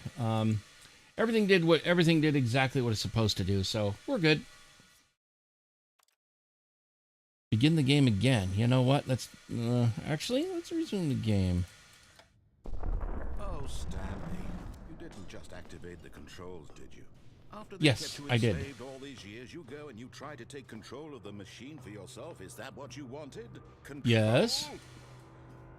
Oh, Stanley, I applaud your effort, I really do. But you need to understand, there's only so much that machine can do. You were supposed to let it go, turn the controls off, and leave. If you want to throw my story off track, you're going to have to do much better than that. I'm afraid you don't have nearly the power you think you do. For example, and I believe you'll find this pertinent, Stanley suddenly realized he had just initiated the network's emergency detonation system. Oh dear. If this machine is activated without proper DNA identification, nuclear detonators are set to explode, eliminating the entire complex. How long until detonation then? Let's let's say, 2 minutes. Ah, now this is making things a little more fun, isn't it, Stanley? It's your time to shine. You are the star. It's your story now. Shape it to your heart's desires. Oh, this is much better than what I had in mind. What a shame we have so little time left to enjoy it. Mere moments until the bomb goes off. But what precious moments each one of them is. More time to talk about you, about me, where we're going, what all this means. I barely know where to start. What's that? You'd like to know where your co-workers are? A moment of solace before you're obliterated? All right, I'm in a good mood. You're gonna die anyway. I'll tell you exactly what happened to them. I erased them. I turned off the machine. I set you free. Of course, that was merely in this instance of the story. Sometimes when I tell it, I simply let you sit there in your office forever, pushing buttons endlessly and then dying alone. Other times, I let the office sink into the ground, swallowing everyone inside, or I let it burn to a crisp. I have to say this, though, this version of events has been rather amusing. Watching you try to make sense of everything and take back the control wrested away from you, it's quite rich. I almost hate to see it go. But I'm sure whatever I come up with on the next go-around will be even better. My goodness, only 34 seconds left. But I'm enjoying this so much. You know what? To hell with it. I'm going to put some extra time on the clock, why not? These are precious additional seconds, Stanley. Time doesn't grow on trees. Oh dear me, what's the matter, Stanley? Is it that you have no idea where you're going or what you're supposed to be doing right now? Or did you just assume when you saw that timer that something in this room was capable of turning it off? I mean, look at you. Running from button to button, screen to screen, clicking on every little thing in this room. These numbered buttons, no, these colored ones. Or maybe this big red button, or this door. Everything, anything, something here will save me. Why would you think that, Stanley? That this video game can be beaten? Won? Solved? Do you have any idea what your purpose in this place is? But you really believe there's an answer? How many times will you replay this bit, looking desperately for a solution? 10? 100? 1,000? I look forward to finding out and to watching the bomb go off each time you fail. Just you and me and the retching explosion of fire and metal over and over and over for all of eternity. And Stanley died again. And Stanley died again. And Stanley died again. Take a look. Goodbye, it says to me. 30 seconds you have left to struggle. 30 seconds until a big boom and then nothing. No ending here, just you being blown to pieces. Will you cling desperately to your frail life, or will you let it go peacefully? Another choice. Make it count, or don't. It's all the same to me, all a part of the joke. And believe me, I will be laughing at every second of your inevitable life from the moment we fade in until the moment I say, happily ever up. Boom! Yeah, last time it gave me an additional minute or so. How dare it? This is fun. All of his co-workers were... Wait, no. This isn't the right office, is it? Is this Stanley's office? Oh, this is interesting. Things have changed.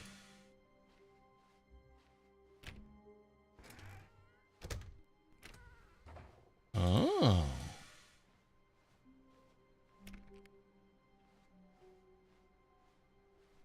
Would have been so nice to be able to go over there, but then can't see in there because those windows are just blanked out.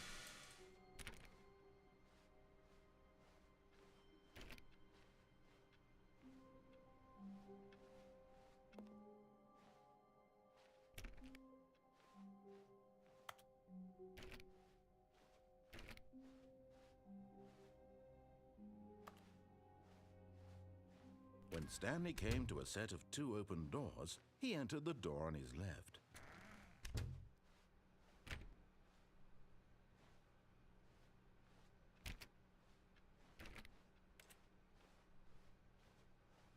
Yet there was not a single person here either.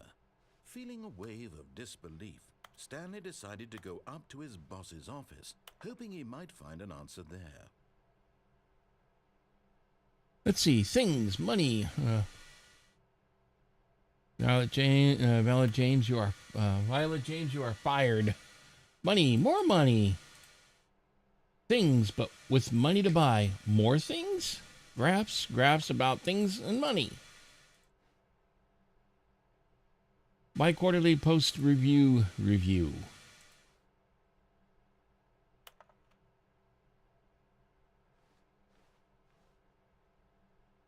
Monetize free to play. Shift global market paradigm.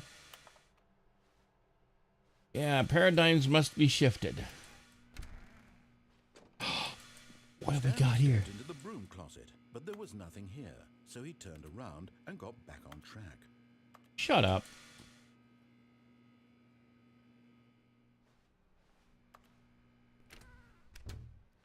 Yeah, right, whatever. Coming to a staircase, Stanley walked upstairs to his boss's office.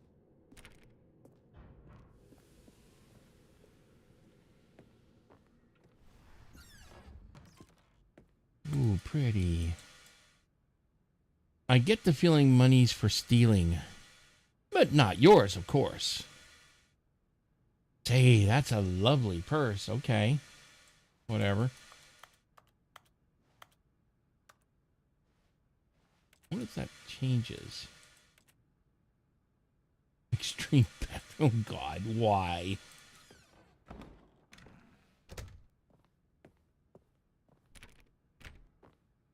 Nope, can't open it again.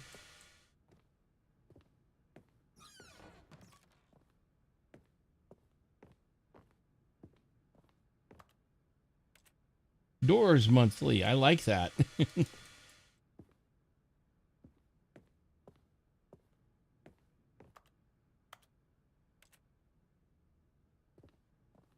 Here's the door. Just go. Yeah.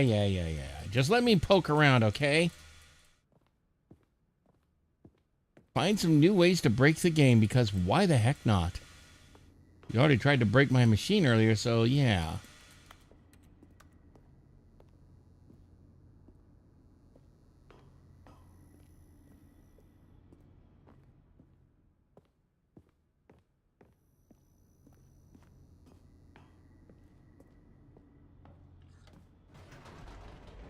Going down.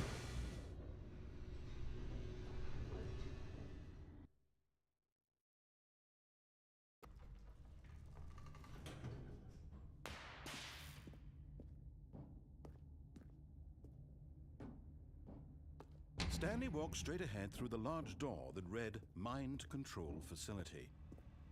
Not this time, sweetheart. This passageway had the word escape written on it. The truth was that at the end of this hall, Stanley would meet his violent death.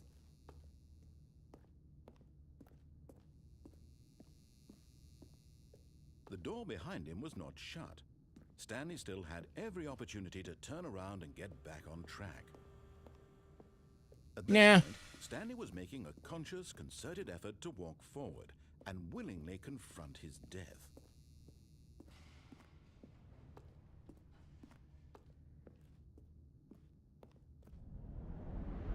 Swoosh.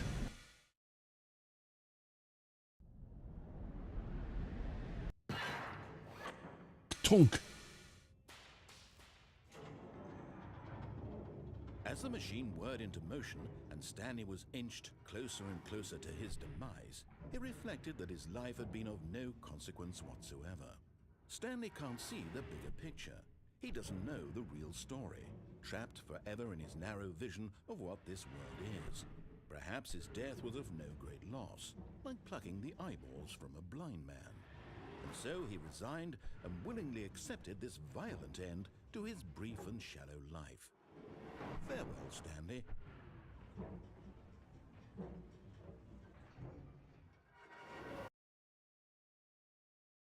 Farewell, Stanley, cried the narrator, as Stanley was led helplessly into the enormous metal jaws. In a single visceral instant, Stanley was obliterated, as the machine crushed every bone in his body, killing him instantly.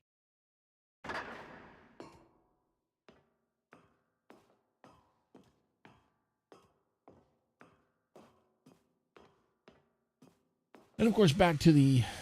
And yet it would be just a few minutes before Stanley would restart the game, back in his office, as alive as ever.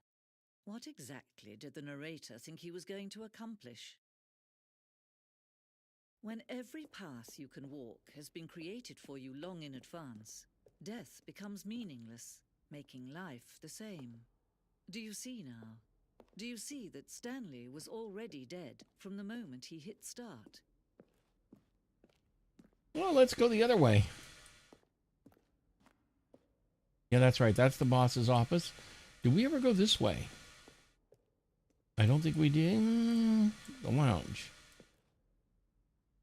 Early version of the underground part of the game.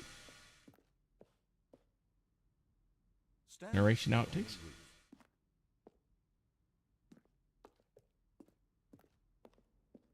Yeah, we did go through here.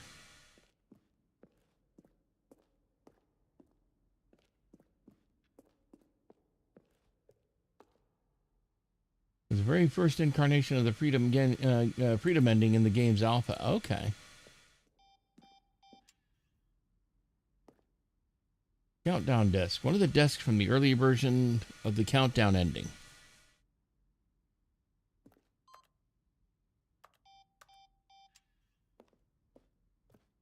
Freedom ending.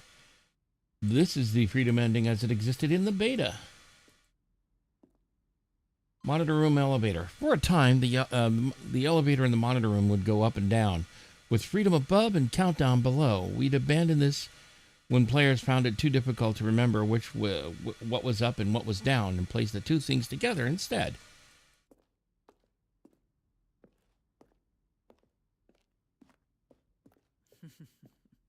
Oh, look at these two. How they wish to destroy one another.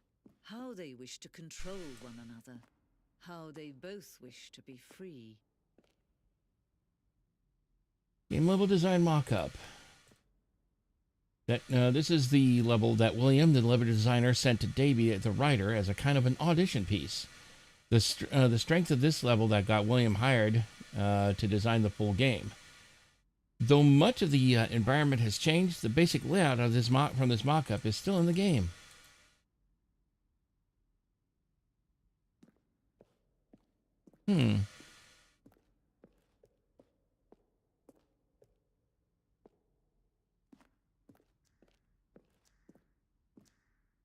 Yeah, we saw that one.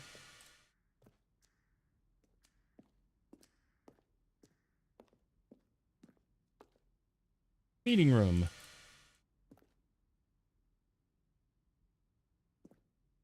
Oh.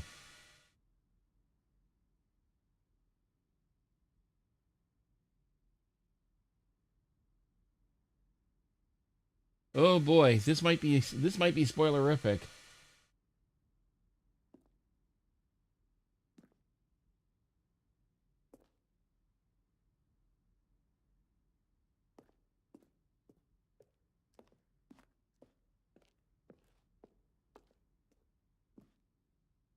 Zending levers. These levers were originally part of the Zending. The player would pull a lever, and the narrator would describe the color they had pulled. Zending.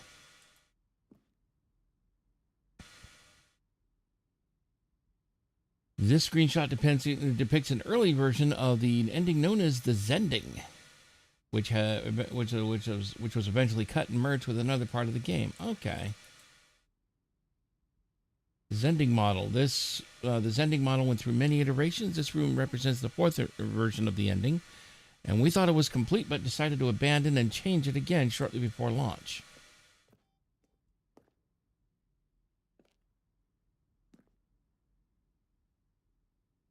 For a long time, we had an ending that only ended when the player had restarted from the escape menu. Unfortunately, very few players realized that this was what they were supposed to do, which was frustrating for everyone.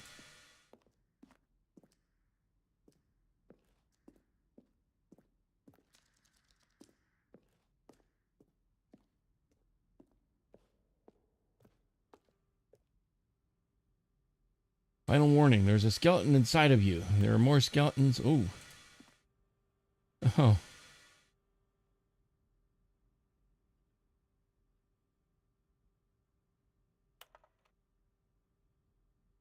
Will this game feature capybaras? Probably not. Oh, these are... I wonder if these are from various users on Steam. Dear narrator, how do you stay in shape? Michael the Rock Martin.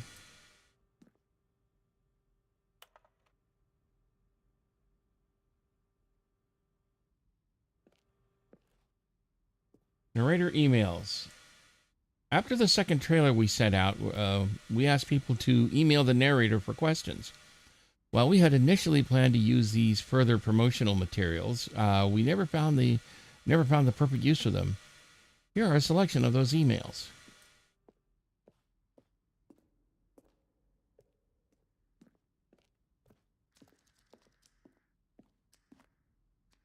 Yeah, we saw that one.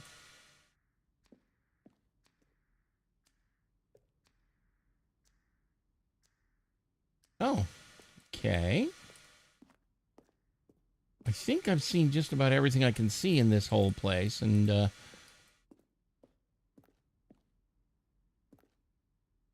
trailers. We ran 4 major teaser trailers over the course of the game's development, which meant to convey something about the spirit of this game. This is the first one, released in May of 2012. It features a series of broken rooms and the voice of the narrator informing viewers that he is repairing a new version of the Stanley Parable.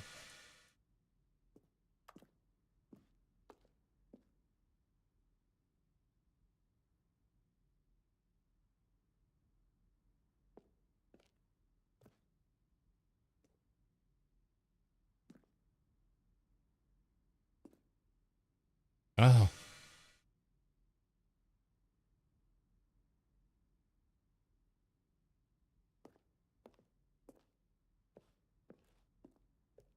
Yeah, I always love content which actually shows how the game's made and how it ultimately was put together and finally released.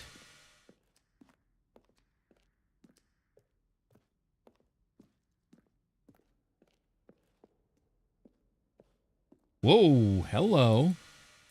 Early in development, we designed an ending where Stanley would end up in a battlefield fighting aliens. The action game would become sentient and would wage war against the narrator.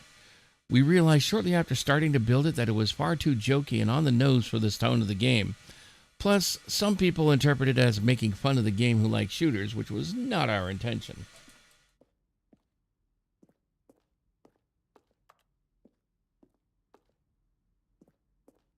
Always finding new stuff.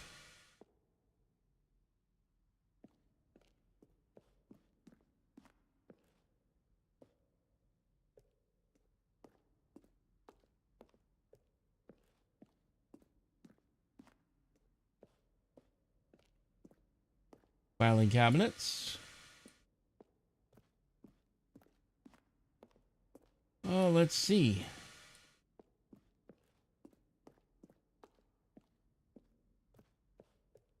I think it's time to find our way out, and I'm going to try, now that they talk about vents, since I never knew they had vents that you can go into.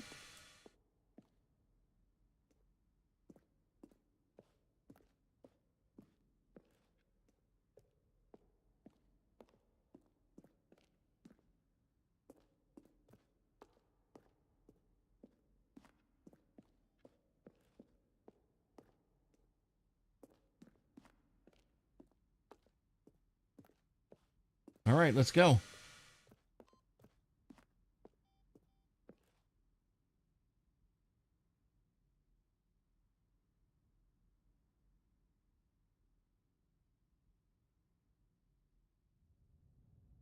Can you see? Can you see how much they need one another? No, perhaps not. Sometimes these things cannot be seen. But listen to me. You can still save these two. You can stop the program before they both fail. Push escape and press quit. There's no other way to beat this game. As long as you you move forward, you'll be walking someone else's path. Stop now and it'll be your only true choice. Whatever you do, choose it. Yeah.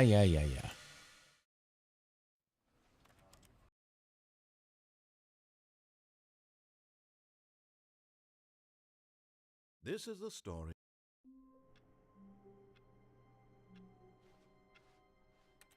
All of his co-workers were gone.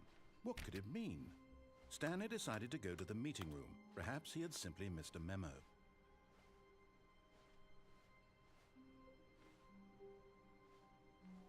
Okay.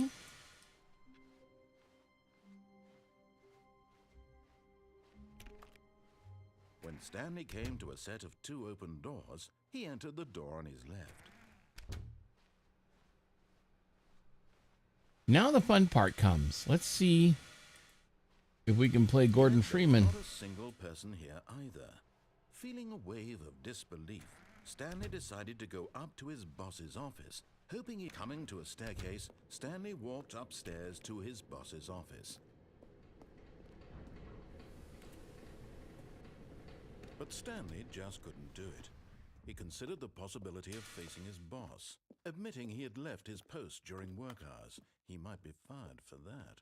And in such a competitive economy, why had he taken that risk? All because he believed everyone had vanished? His boss would think he was crazy. And then something occurred to Stanley. Maybe, he thought to himself, maybe I am crazy. All of my co-workers blinking mysteriously. We're going to go back to begin the game again.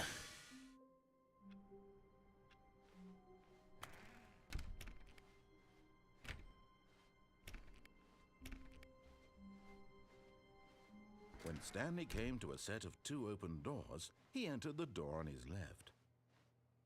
Let's do the right one instead. This was not the correct way to the meeting room, and Stanley knew it perfectly well. Perhaps he wanted to stop by the employee lounge first, just to admire it. Except we're not necessarily going to just admire the place. Yes, this room. What a beautiful room. What a gorgeous, but eager to get back to business, Stanley took the first open door on his left. Nope, we're going this way instead. Stanley was so bad at following directions, it's incredible he wasn't fired years ago. Hey, this is fine. We're starting to get some new material. Penalty for misusage of cargo lift, $1,000. Penalty for jumping off the cargo lift, $5,000. Look, Stanley, I think perhaps we've gotten off on the wrong foot here. I'm not your enemy, really, I'm not. I realize that investing your trust in someone else can be difficult, but the fact is that the story has been about nothing but you all this time. Yes, I know. Stanley, someone you've forgotten about.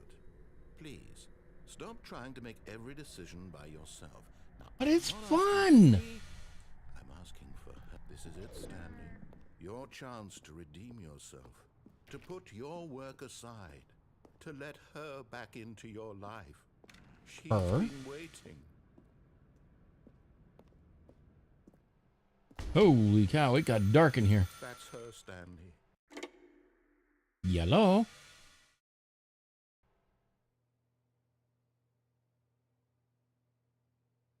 Oh, Stanley, is that you? Hold on, sweetie. Sorry to keep you waiting. I'm just pulling the bread out of the oven. All right. Okay, there we go. All right, now, I want you to come in and tell me all about your day.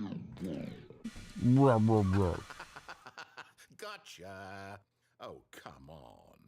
Did you actually think you had a loving wife who'd want to commit their life to you? I'm trying to make a point here, Stanley. I'm trying to get you to see something.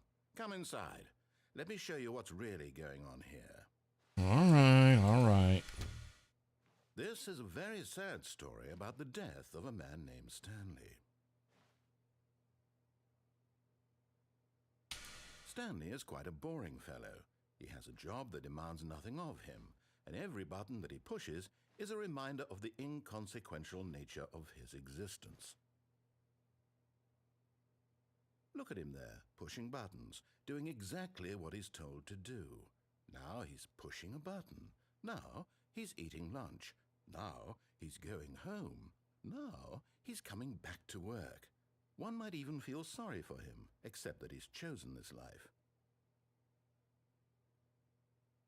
But in his mind, he can go on fantastic adventures.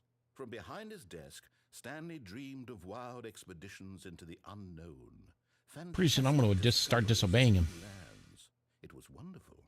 And each day that he returned to work was a reminder that none of it would ever happen to him. And so he began to fantasize about his own job. First, he imagined that one day while at work, he stepped up from his desk to realize that all of his co-workers, his boss, everyone in the building had suddenly vanished off the face of the earth. The thought excited him terribly. Get it now. So he went further. He imagined that he came to 2 open doors and that he could go through either. At last, choice. It barely even mattered what lay behind each door. The mere thought that his decisions would mean something was almost too wonderful to behold.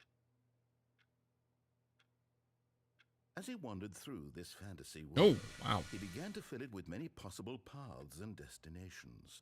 Down one path lay an enormous round room with monitors and mind controls. And down another was a yellow line that weaved in many directions. And down another was a game with a baby. And he called it the Stanley Parable. It was such a wonderful fantasy, and so in his head he relived it again, and then again, and again, over and over, wishing beyond hope that it would never end, that he might always feel this free. Surely there's an answer down some new path, mustn't there be? Perhaps if he played just one more time. But there is no answer. How could there possibly be? In reality, all he's doing is pushing the same buttons he always has. Nothing has changed. The longer he spends here, the more invested he gets, the more he forgets which life is the real one. And I'm trying to tell him this, that in this world he can never be anything but an observer. That as long as he remains here, he's slowly killing himself. But he won't listen to me. He won't stop. Here, watch this. Stanley, the next time the screen asks you to push a button, do not do it.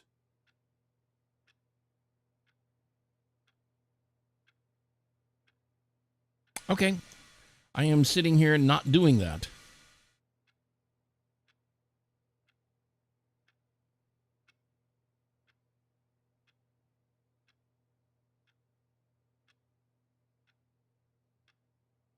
Okay.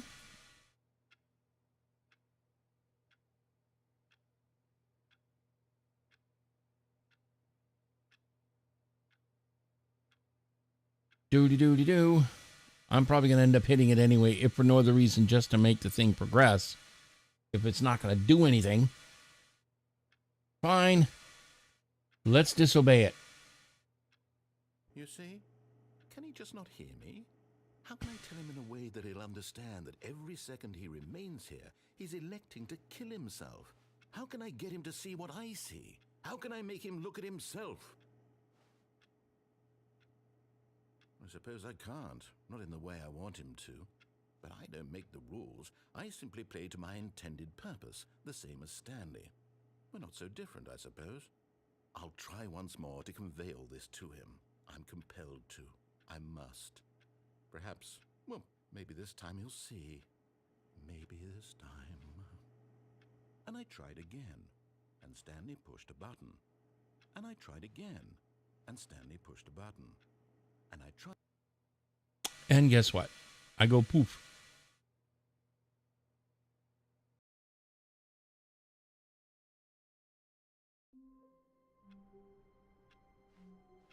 Okay. His co-workers were gone. What could it mean? Stanley decided to go to the meeting room. Perhaps he had simply missed a memo.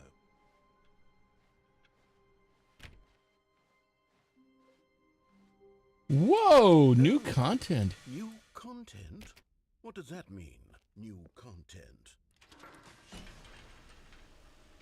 Ooh.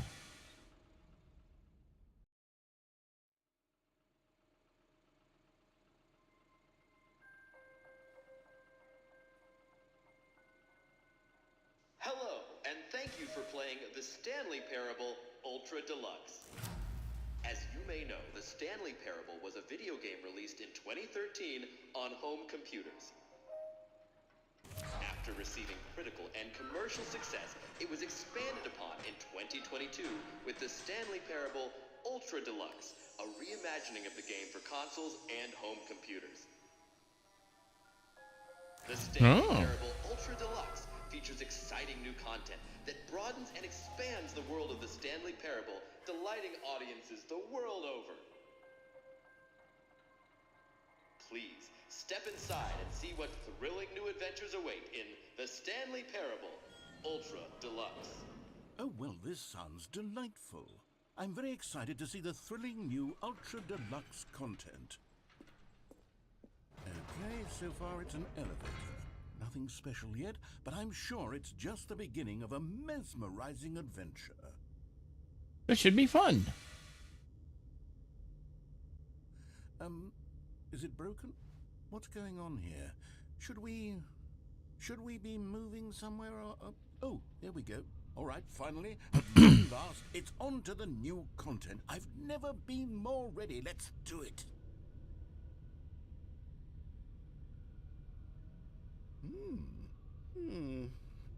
I have to say, initial impressions of Stanley Parable Ultra Deluxe, mostly tedious. It's as if, Oh, okay. Let's see the content. Gimme the content, Stanley. All right, let's see. It's the jump circle.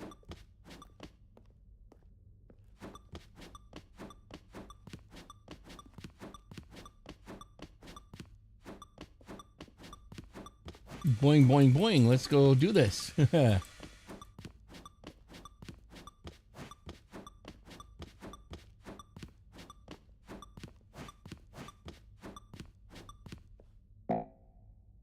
Oh, jeez. You disappoint me. Is that it? Surely that's not all the new content. There has to be something else, right? Goodness, another elevator. Stanley, I have to say, initial impressions of this game are not positive. It's just elevators and jumping. Is this what passes for exciting new content? If this is new content, then I could just read you the whole dictionary. There's 20 hours of new content right there. Hell, I could count to 30 trillion. You could put that on the box. The Stanley Parable Ultra Deluxe, now with over 1,000 hours of new content. And oh, wait. There's more. Very good. Yes. I knew there had to be something else. Let's see it. That's an interesting way of doing. Thank you for enjoying the new content. Oh, you've got to be kidding me. You see, Stanley? This is what happens when greedy video game developers with no respect for their fan base rush a cheap expansion to market for no reason other than to make an easy dollar. And don't get me started on the level of craftsmanship that's gone into it. In fact, I'm looking right now at the game's achievements, and it's hard to believe one of them actually says, "Test achievement, please ignore." What quality assurance department signed off on this? I'm infuriated. I don't know. And I'm offended, and I intend to find these people on Twitter and hold them personally accountable. It's my fault, Stanley. I built up too much anticipation around the new content, I'm afraid. It could never have lived up to such expectations. If you're still with me, why don't we just reset the game, and we'll try to get back to what the Stanley Parable is really about. No frills, no gimmicks. Just you and me having a great time together like always. What do you say, friend? There it goes. Oh, hey, this is different. This is different. Hey, check it out. Psst. Stanley, come over here. In the vent. I want to show you something. Ooh, this is going to be fun. Oh, yeah. Okay, you remember how cheap and unsatisfying the new Ultra Deluxe content turned out to be? Well, it got me thinking about the past and how much better the Stanley Parable used to be. So I made something special and tucked it away here where the game's developers won't find it. Just our little secret. Take I Oh call my. it the memory zone. It's where I've been storing all my favorite memories so I can relive the peak experiences of my life whenever I want. Experiences like the launch of the Stanley Parable on PC. You see, Stanley, doesn't the memory zone remind you of how wonderful Stanley Parable was before it was sullied with a cheap re-release? Remember back in October of 2013 when the game originally launched? Back then, video games had integrity. Back then, it all meant something. Oh, the waste. Yeah, my goodness, that looks like an old style collector's edition. Audience award. Oh, more of this stuff.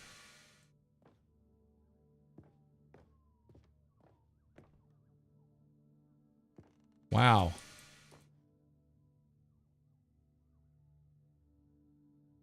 Or download the demo for free. Trip down memory lane. Installation CDs. Packaging.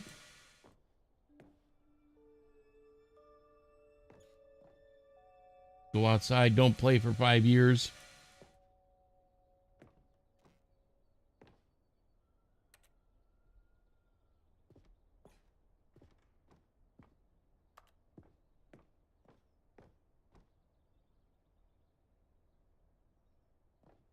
"2013 new video game releasing today."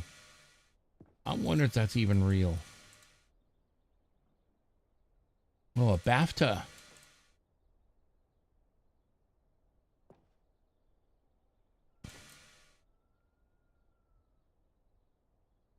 Debut game and story.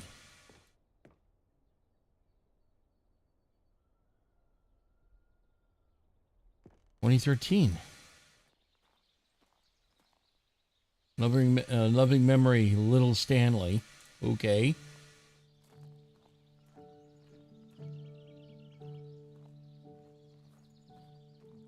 And over here is where I keep reviews of the Stanley Parable. Like this stunning triumph of games journalism, 10 out of 10 from Destructoid.com. James Stephanie Sterling writes, and I quote, "Where so many games that aspire to be more than games end up less than any form of art, Stanley Parable strives and then succeeds to be every game ever created." Did you hear that, Stanley? Every game ever created. That's how grand and all-encompassing the original Stanley Parable was. It was literally every game ever created. It was Skyrim, it was Persona 3, it was all of them, and now Oh my. it's nothing. It's no games at all. It isn't even the Stanley Parable anymore. It's just a husk now. A lifeless husk with an hour of new elevator content.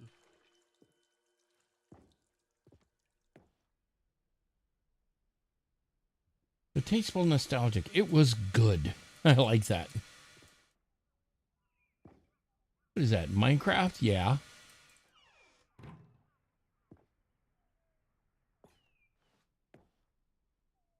Person of the year. Stanley Parable. Those are probably scripts for the narrator to read.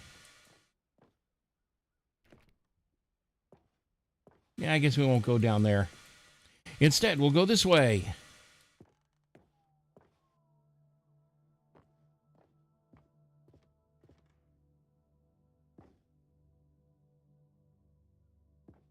Stanley Parable Collector's Edition. Okay.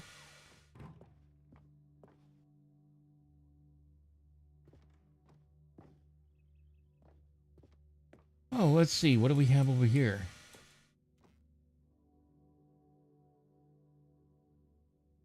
Your number is 29. Okay. A moving passage, this time from GameSpot.com. The Stanley Parable is both a richly stimulating commentary on the nature of choice in games and one that offers some of the most enjoyable, surprising, and rewarding choices I've ever been confronted with in a game. 9 out of 10. Don't you get it, Stanley? The game was perfect. It didn't need anything else. It didn't need new content. It Oh, that's just needed hilarious. to be left alone.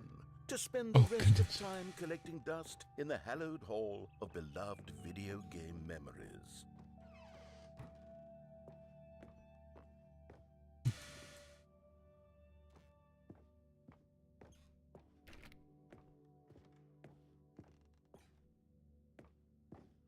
How am I supposed to get into that room with all those boxes in the way?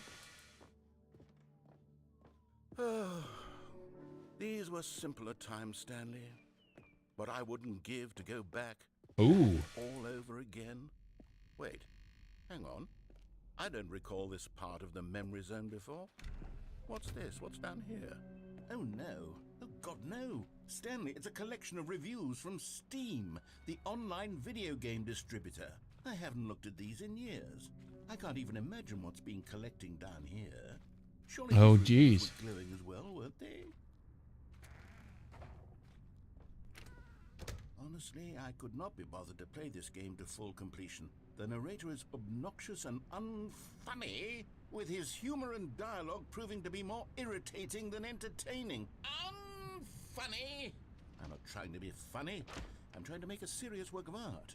I suppose I could write a handful of gags to insert into the Stanley Parable, but the game is already such a densely layered web of profound philosophical insights that I can't even imagine where I'd have the room to stick them. Yeah. I wonder what the person who was quoted here had to say about that. About being quoted in this particular context here.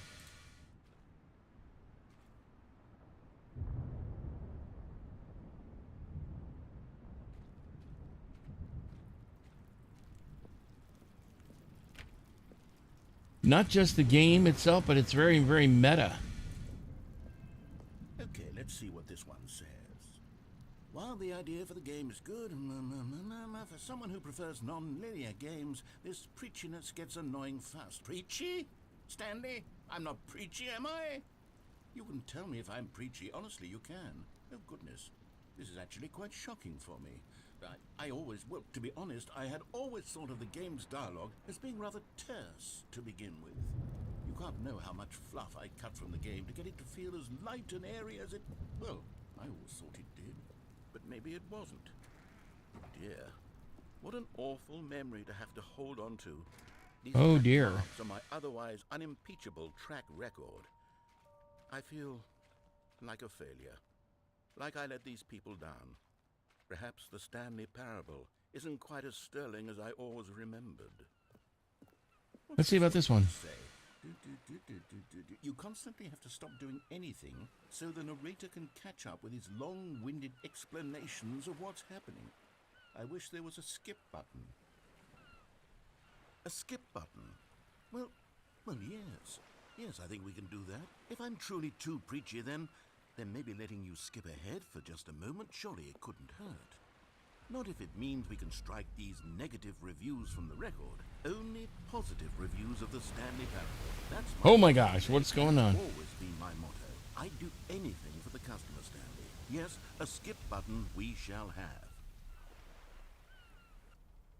And here it is. Go ahead and give it a shot. Oh, you're back, you see. You were only frozen in time for a few minutes, but it was plenty of time for me to deliver a long, rambling monologue full of unnecessary verbal flourishes and lengthy ruminations on the nature of choice in video games. Of course, I happen to believe it was perhaps one of my more profound such ruminations. Not Yeah, shut up. well there, sport. You really did catch me rambling on a bit, didn't you? But that's the power of the button.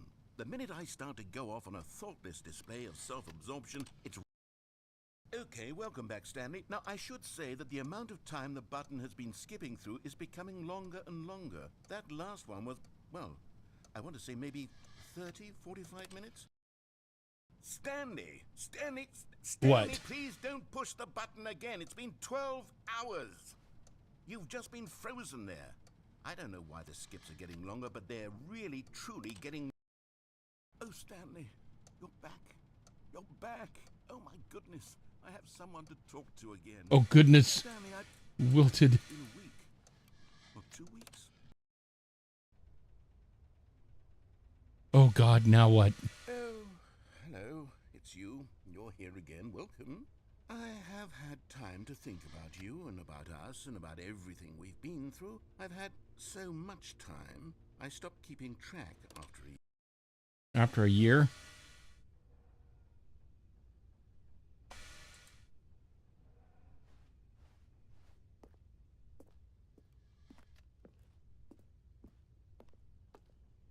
What if I skip again?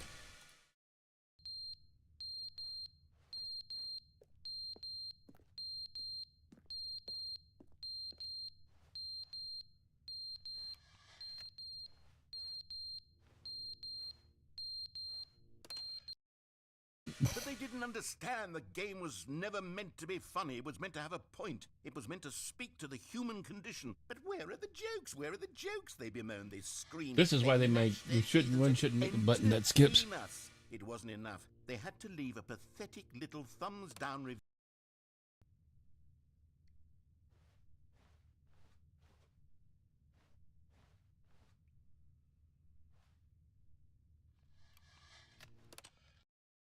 The end is never the end, is never the end, is never the end, is never the end, is never the end, is never the end, is never the end, is never the end, is never the end, is never the.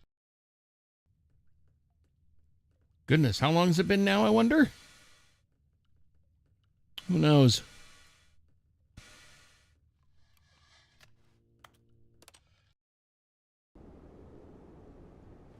Oh my. Oh my goodness, it's now starting to look like Aperture Labs. Aperture Science in Portal 2. Oh, this is hilarious. I love this.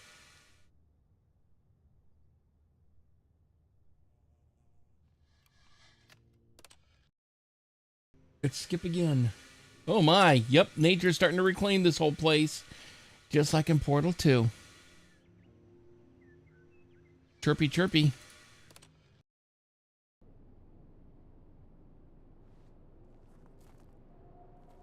Oh my God. Well, this is fun. I should probably have let him ramble during those times.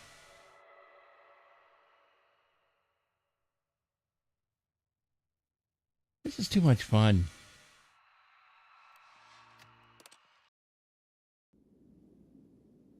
Oh, no. Even the button is now on the ground.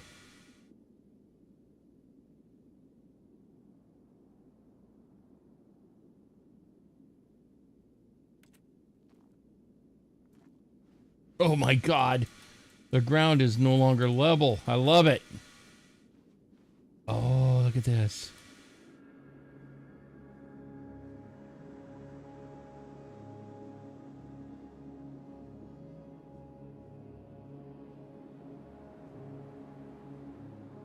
Nope, I guess I can't walk on it.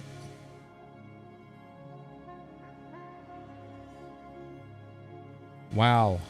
I wonder how much time must have passed.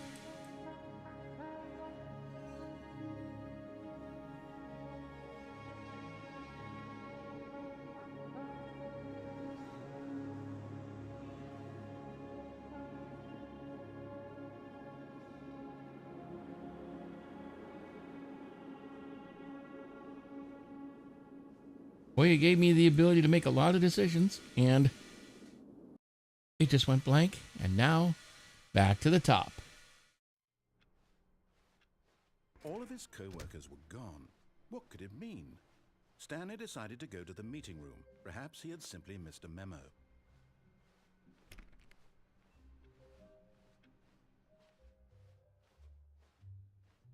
New content. Hey, let's go check it out. Notice my sign. Yes, I have something very exciting to show you.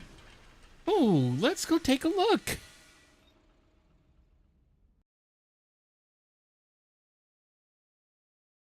This is going to be fun, I think, I hope.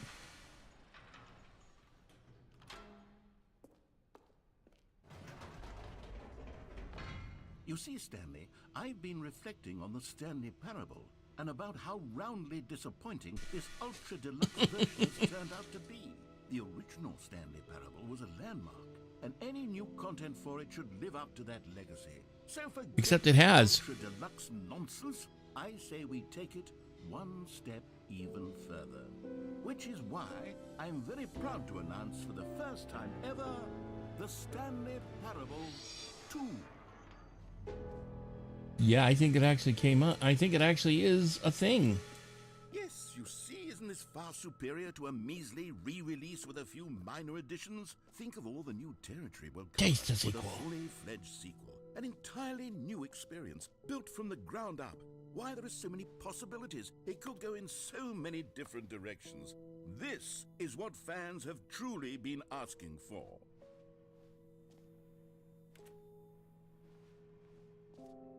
Calling it the Stanley Parable 2 is just so much catchier than Ultra Deluxe, don't you think? Ultra Deluxe? What does it even mean? But the Stanley Parable 2, now that's an artistic statement right there. It's future-oriented.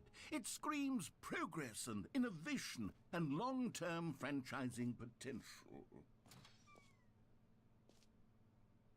Now, to be clear, I haven't quite nailed down what exactly the Stanley Parable 2 is going to be, but let's take a look at some of the features I've been developing for it. Okay.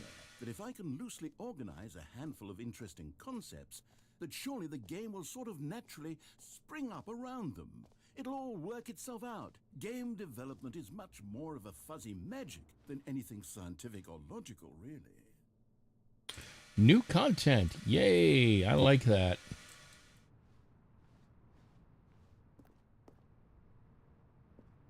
Team Defense Fortress 2, 2. Here we are. Go on. Try out some of the new features. Let's see, the reassurance bucket, whatever that is. We'll see in a minute.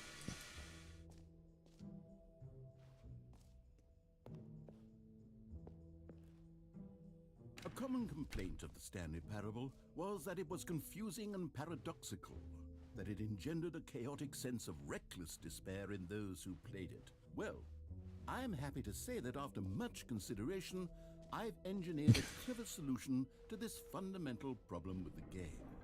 It's the Stanley Parable Reassurance Bucket. You see, Oh, here it comes. every time you're holding the bucket, a sense of calm and ease will fill your mind and your heart. It's true. As long as you hold on to the bucket, the many disorienting contradictions of the Stanley Parable will feel perfectly normal and perhaps even comforting.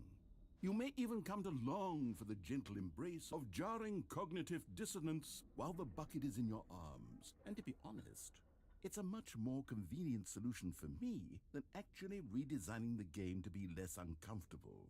Can you imagine what a pain in the ass that would be? Yes, Maybe. the bucket is the perfect solution.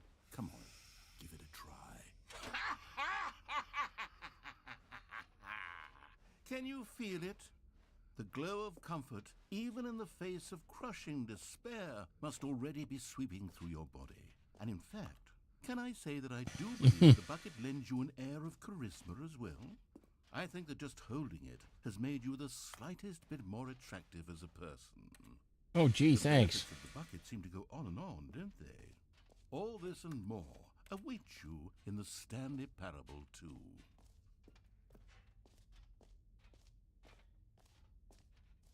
Okay, now you've got me interested. I want to go take a look over on Steam real quick to see if it actually is a thing.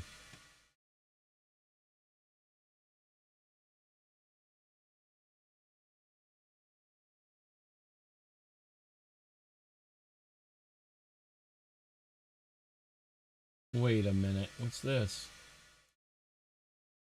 The complete soundtrack. Okay. Nope, it's not a thing yet, but we're gonna find out. Does anyone give out awards for most enjoyable bucket in a video game? That really should be an award if it isn't already.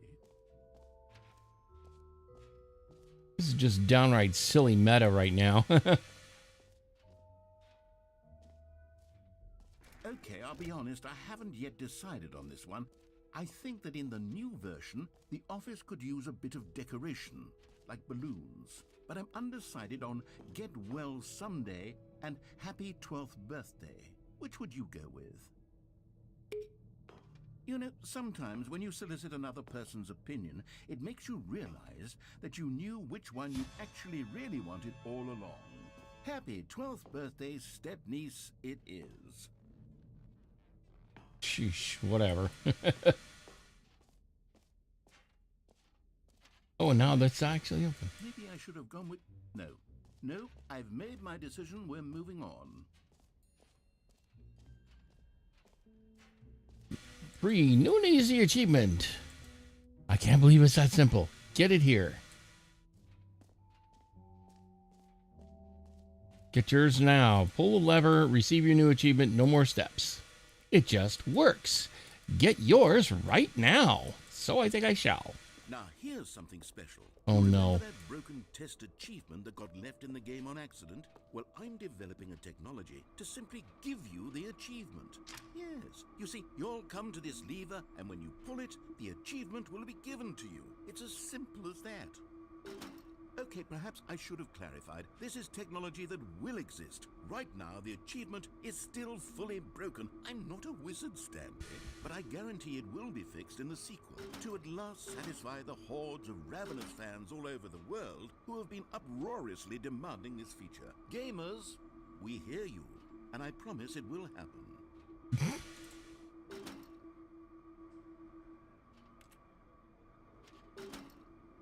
Well, that's disappointing.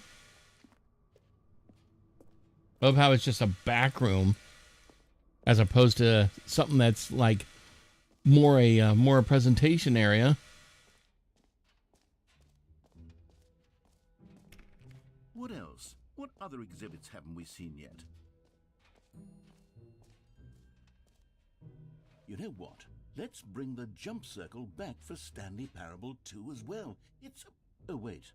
You already spent all your jumps the first time we saw the jump circle? Yes. Oh, well. I suppose it can just be a nice decorative piece, then. Okay, whatever.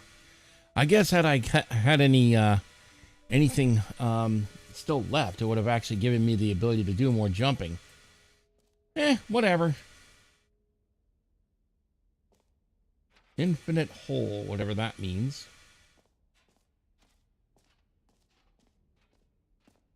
Well, let's find out. Okay. This is one of the craziest... Nope, we've already been through here. That's how we got out here in the first place.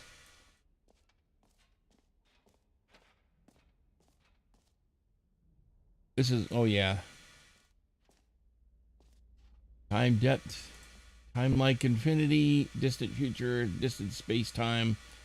Distant past. Time deeper. Hole like infinity, space like infinity, distant space-time. Gotcha. Opening, rim, surrounding area, depth, infinite. Infinity. Oh, interesting stuff. Educational use only.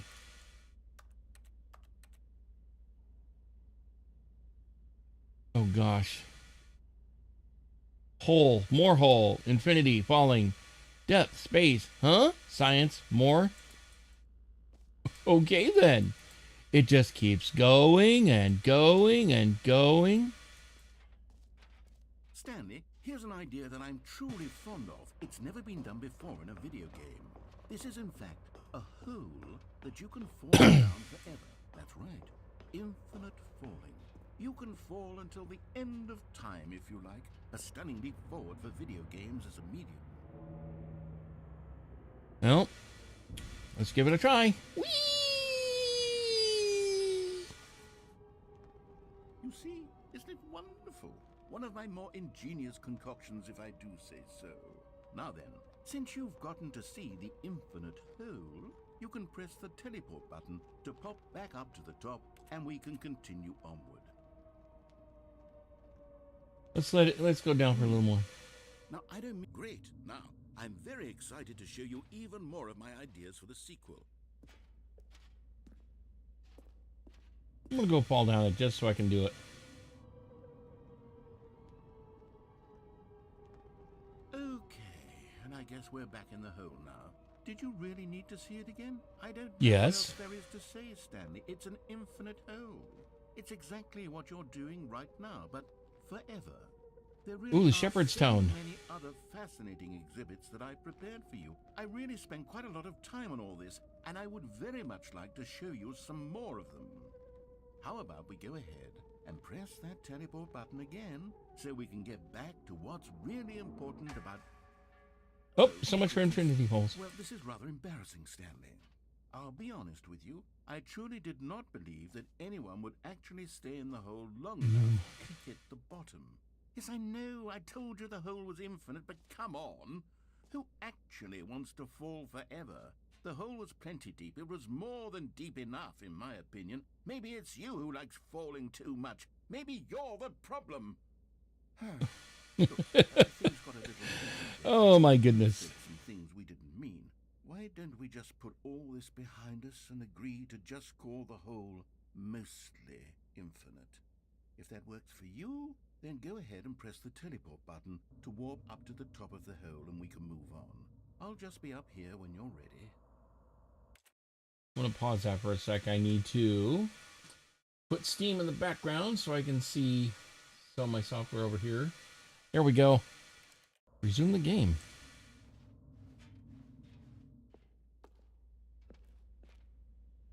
Mostly infinite hole. That's hilarious. I like it. Nope, we gotta go back up. Like I said, these games you gotta learn to explore because you never know what kind of content's lurking around the corner.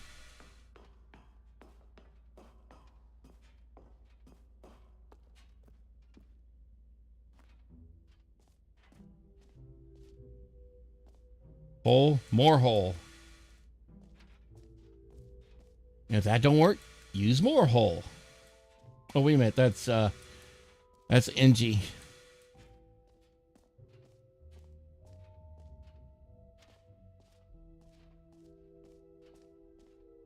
Well, let's give this another try because, hey, why not?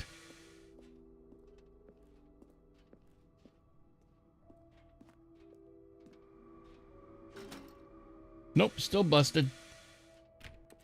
I still like that.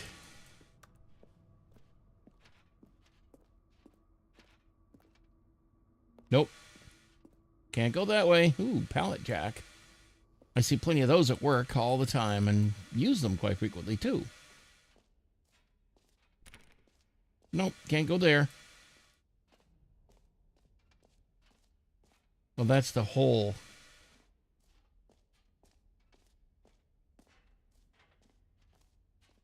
Wasn't he facing the other way before?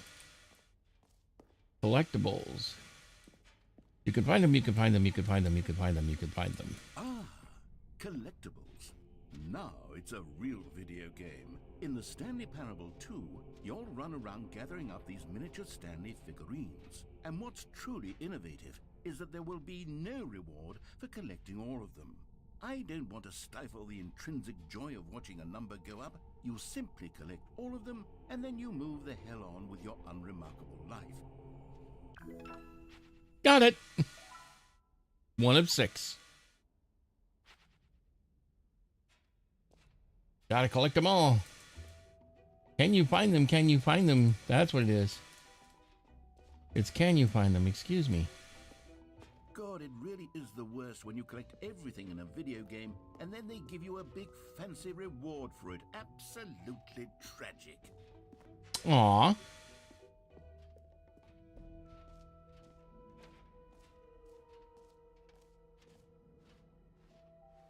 Where am I going here? Jump circle, been there before. Infinite hole.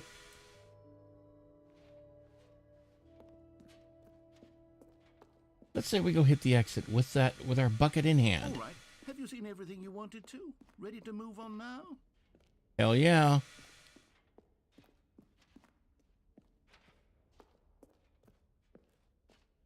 Or 27. No screenshots. Watch me do that. What do you think? Do you like all of the new features? Yes, I know it's not exactly clear yet how exactly these features will come together as one single coherent video game, but I can feel it in my soul. It's going to work. There's definitely a good game in there somewhere. Say, let's do an experiment. I'll arrange these new features together, and we'll see whether or not it coheres into a meaningful gameplay experience. Okay. Are you ready? Here Yep, it is. make it happen. I give you the Stanley Parable 2. I I mean, there's potential here, right? It's sort of... Okay, never mind. Hold on, let me do a different arrangement. Okay, yes, this is much better. I feel good about this. Here we go. Version 2. Who am I kidding, Stanley? This isn't a coherent video game at all. It's a lot of gags. And I do very much enjoy creating gags, but they don't add up to anything. I wanted more than anything to create a sequel that would capture all the magic of the first game. I wanted fans to love it. No matter how good these gags are, they won't stand on their own. They would need the structure and the gameplay of the original. Wait, maybe that's it. I can take the original Stanley Parable and simply, well, insert a few of my new features into it. Tastefully, of course. With respect. With care for the vision and integrity of the original game. Would it possibly work? I suppose it could. But it would need a really, really tremendous title screen. A title screen that says with bold and uncompromising conviction, this is the Stanley Parable 2. Yeah. Let me see if I can whip something up. All right, perfect. Go ahead. Take a look. Oh my God, the Stanley Parable 2. Oh my God, this is crazy. Let's play the Stanley Parable 2. This is the story. And we're back to the... Oh my God, you're kidding me. Co-workers were gone. What could it mean? Stanley decided to go to the meeting room. Perhaps he had simply missed a memo. Let's see if we got another new... Calling to him, begging him to pick it up. Why was he not doing it? Oh God, spilled coffee. I don't think I saw that there before.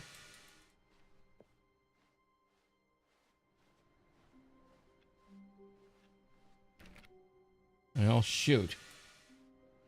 Well, I don't know what to tell you. I didn't see the, oh, there it is. Picked up the bucket.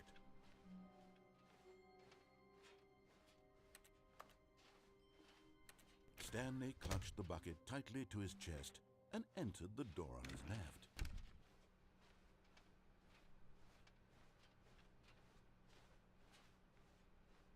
There's Still the... no one was here. Stanley needed the bucket's warmth and comfort now more than ever. Perhaps the boss's office was where he'd find answers. Coming to a staircase, Stanley and the bucket walked upstairs to the boss's office. The bucket walked upstairs? Okay, fine, whatever.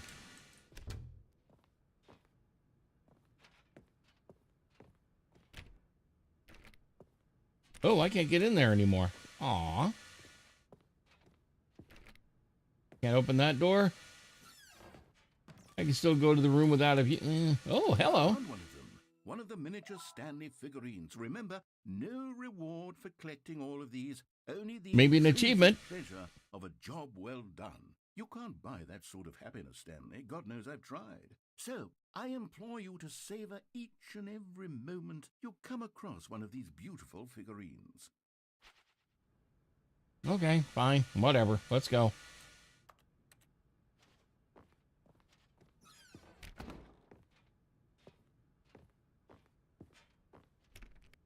Nope, they're not letting me in.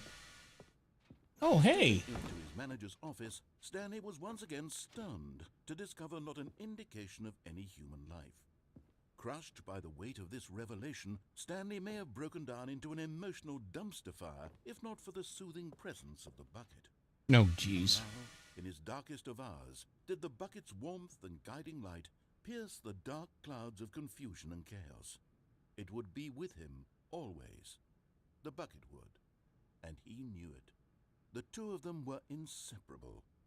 At this point, Stanley was so absorbed in the tender spiritual connection he shared with the bucket, oh, he didn't jeez, notice the keypad behind the boss's desk. Nor in his bliss of simply being near the bucket did he have any notion that the PIN number for the keypad was 2845.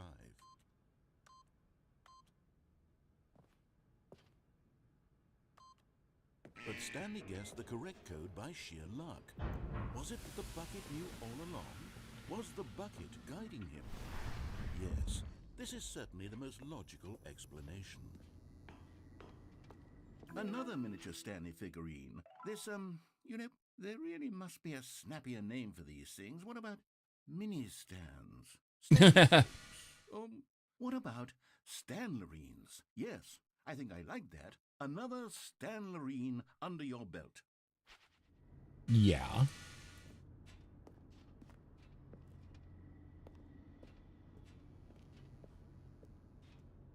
And of course, going back down.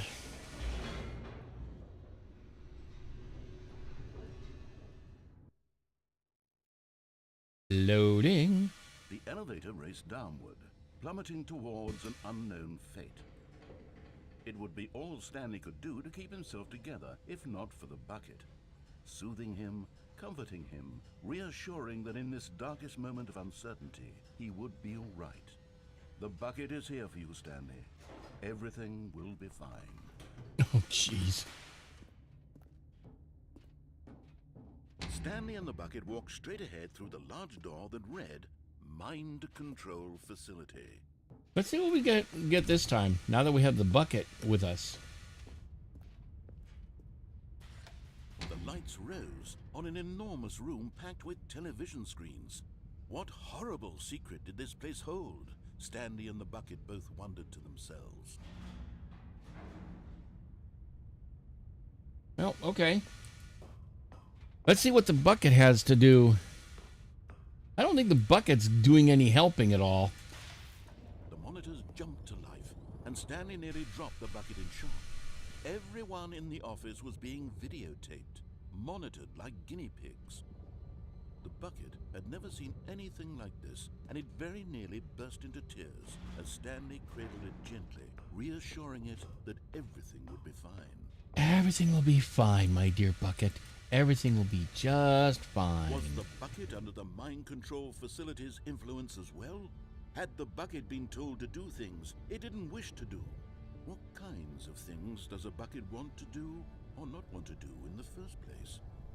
These questions raced furiously in Stanley's feeble mind. No! He screamed into the bucket. He couldn't accept it. His own life in someone else's control, never! He squeezed the bucket tighter. His one friend in the Watch it crash. Watch it crush. He could trust no one except for the bucket. Oh, good heavens. But here was the proof. The heart of the operation.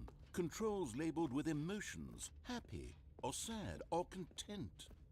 Walking, eating, working, all of it monitored and commanded from this very place. And as the cold reality of his past began to sink in, Stanley decided that this machinery would never again exert its terrible power over another human life. For he and the bucket would dismantle the controls for good. Two best friends, Stanley and the bucket, up against the world. They high-fived in a really cool way, and the bucket made a sassy comment about taking down the system. We're taking it down this time. However, I think we're going to go ahead and call it the end once we get this done. The bucket waited in blackness. Was it over? Well, yes, they had done it. Stanley and the bucket had defeated their greatest and darkest enemy, freed themselves from the tyrannical grip of the evil mind control machine. Freedom was now mere moments away. Excitedly, the two of them began to discuss the kind of life they wanted to live once they stepped through the door. The bucket wanted to learn to roller skate. Stanley wanted to sneeze in every country on Earth. Both of them wanted to begin watching a movie, any movie, but then stop it halfway through and begin watching it in reverse from the end. True, it was a simple life they envisioned, but it was one they'd lived together, with one another to lean on, to trust, to support. uh-oh. Wait, what was happening? Why had the door stopped? Was Stanley and the bucket not about to be freed? Probably not. An unbearable silence filled the room, lingering in uncertainty, until finally the truth hit Stanley square in the face. This building did not want the bucket to leave. Even the facility itself recognized the incredible... Oh my God, you're kidding me. Needed the soothing warmth of the bucket, would go to any lengths not to part with the bucket. No, no, no. Stanley can't leave this place. Not while he has such a precious bucket in his arms. Not while this building has anything to say about it. Stanley realized he would never again leave this very room. But at least he has the bucket. Yeah. Eternally in darkness isn't really so bad, Stanley thought to himself. As long as I have my bucket with me, right? I'll be okay, won't I? Stanley gulped. Very soon now, he was about to find out.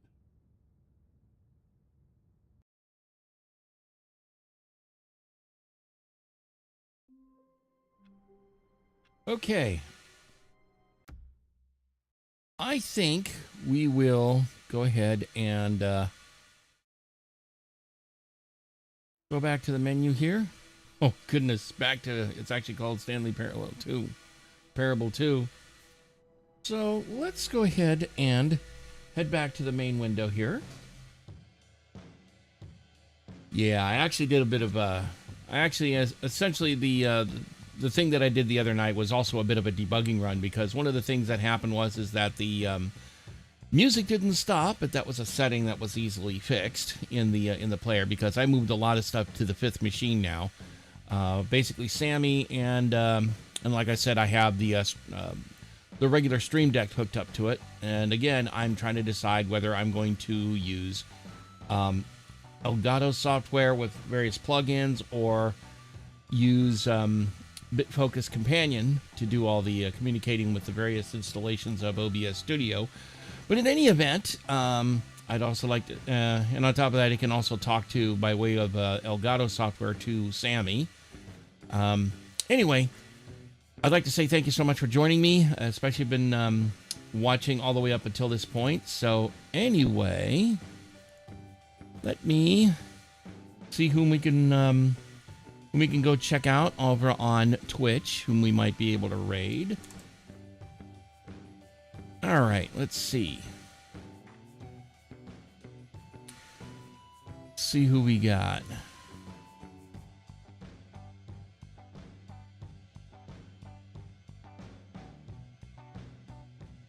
All right.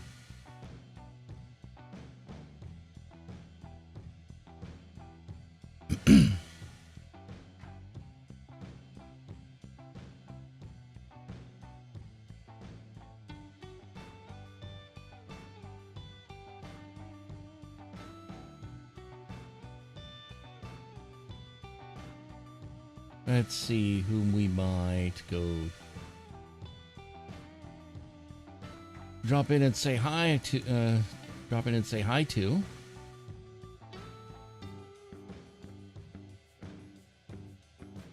As always, thank you for coming on by Red Blue Fire. It was great having you as always.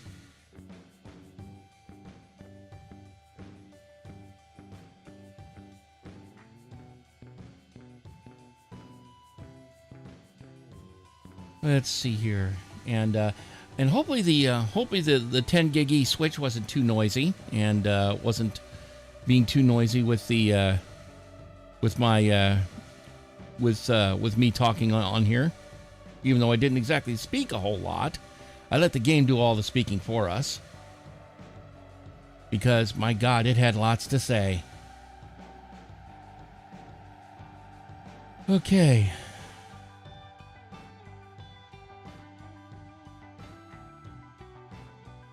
Narrator is very long-winded. Yes.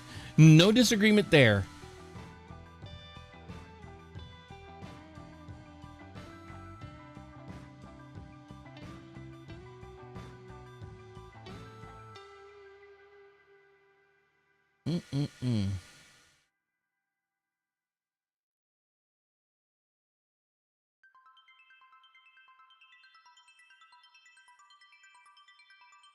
Okay.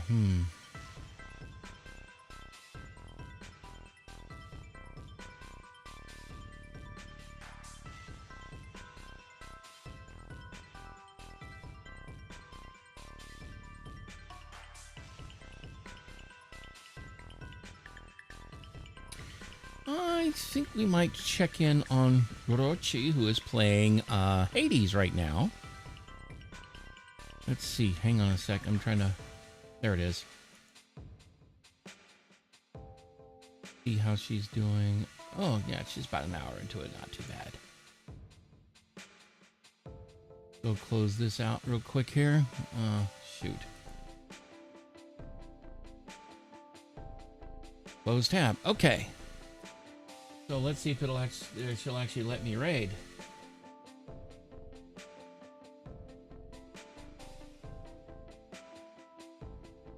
There we go. And let's go ahead and get ready for the end. So here's what we're going to do. I'm going to give you some raid text for those people who don't have subs. And then here's something for those who do have subs. Hint, hint. You can use these, you can use those emotes by getting a sub. Okay, so let's go ahead and see if I can actually start the raid.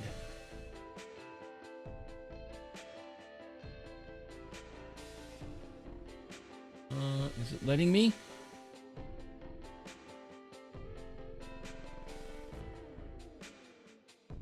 Okay, looks like it actually let me do it. In any event, thank you so much for joining me, and as always, I like to say Slavu Ukraini, and hopefully everybody has a great weekend in the meantime, and I hope to see you guys soon. I'm going to be probably streaming a bit more ahead of re-debuting with a new model, so in the meantime, have a great one, and I will see you in the next one. Have a great one. Bye.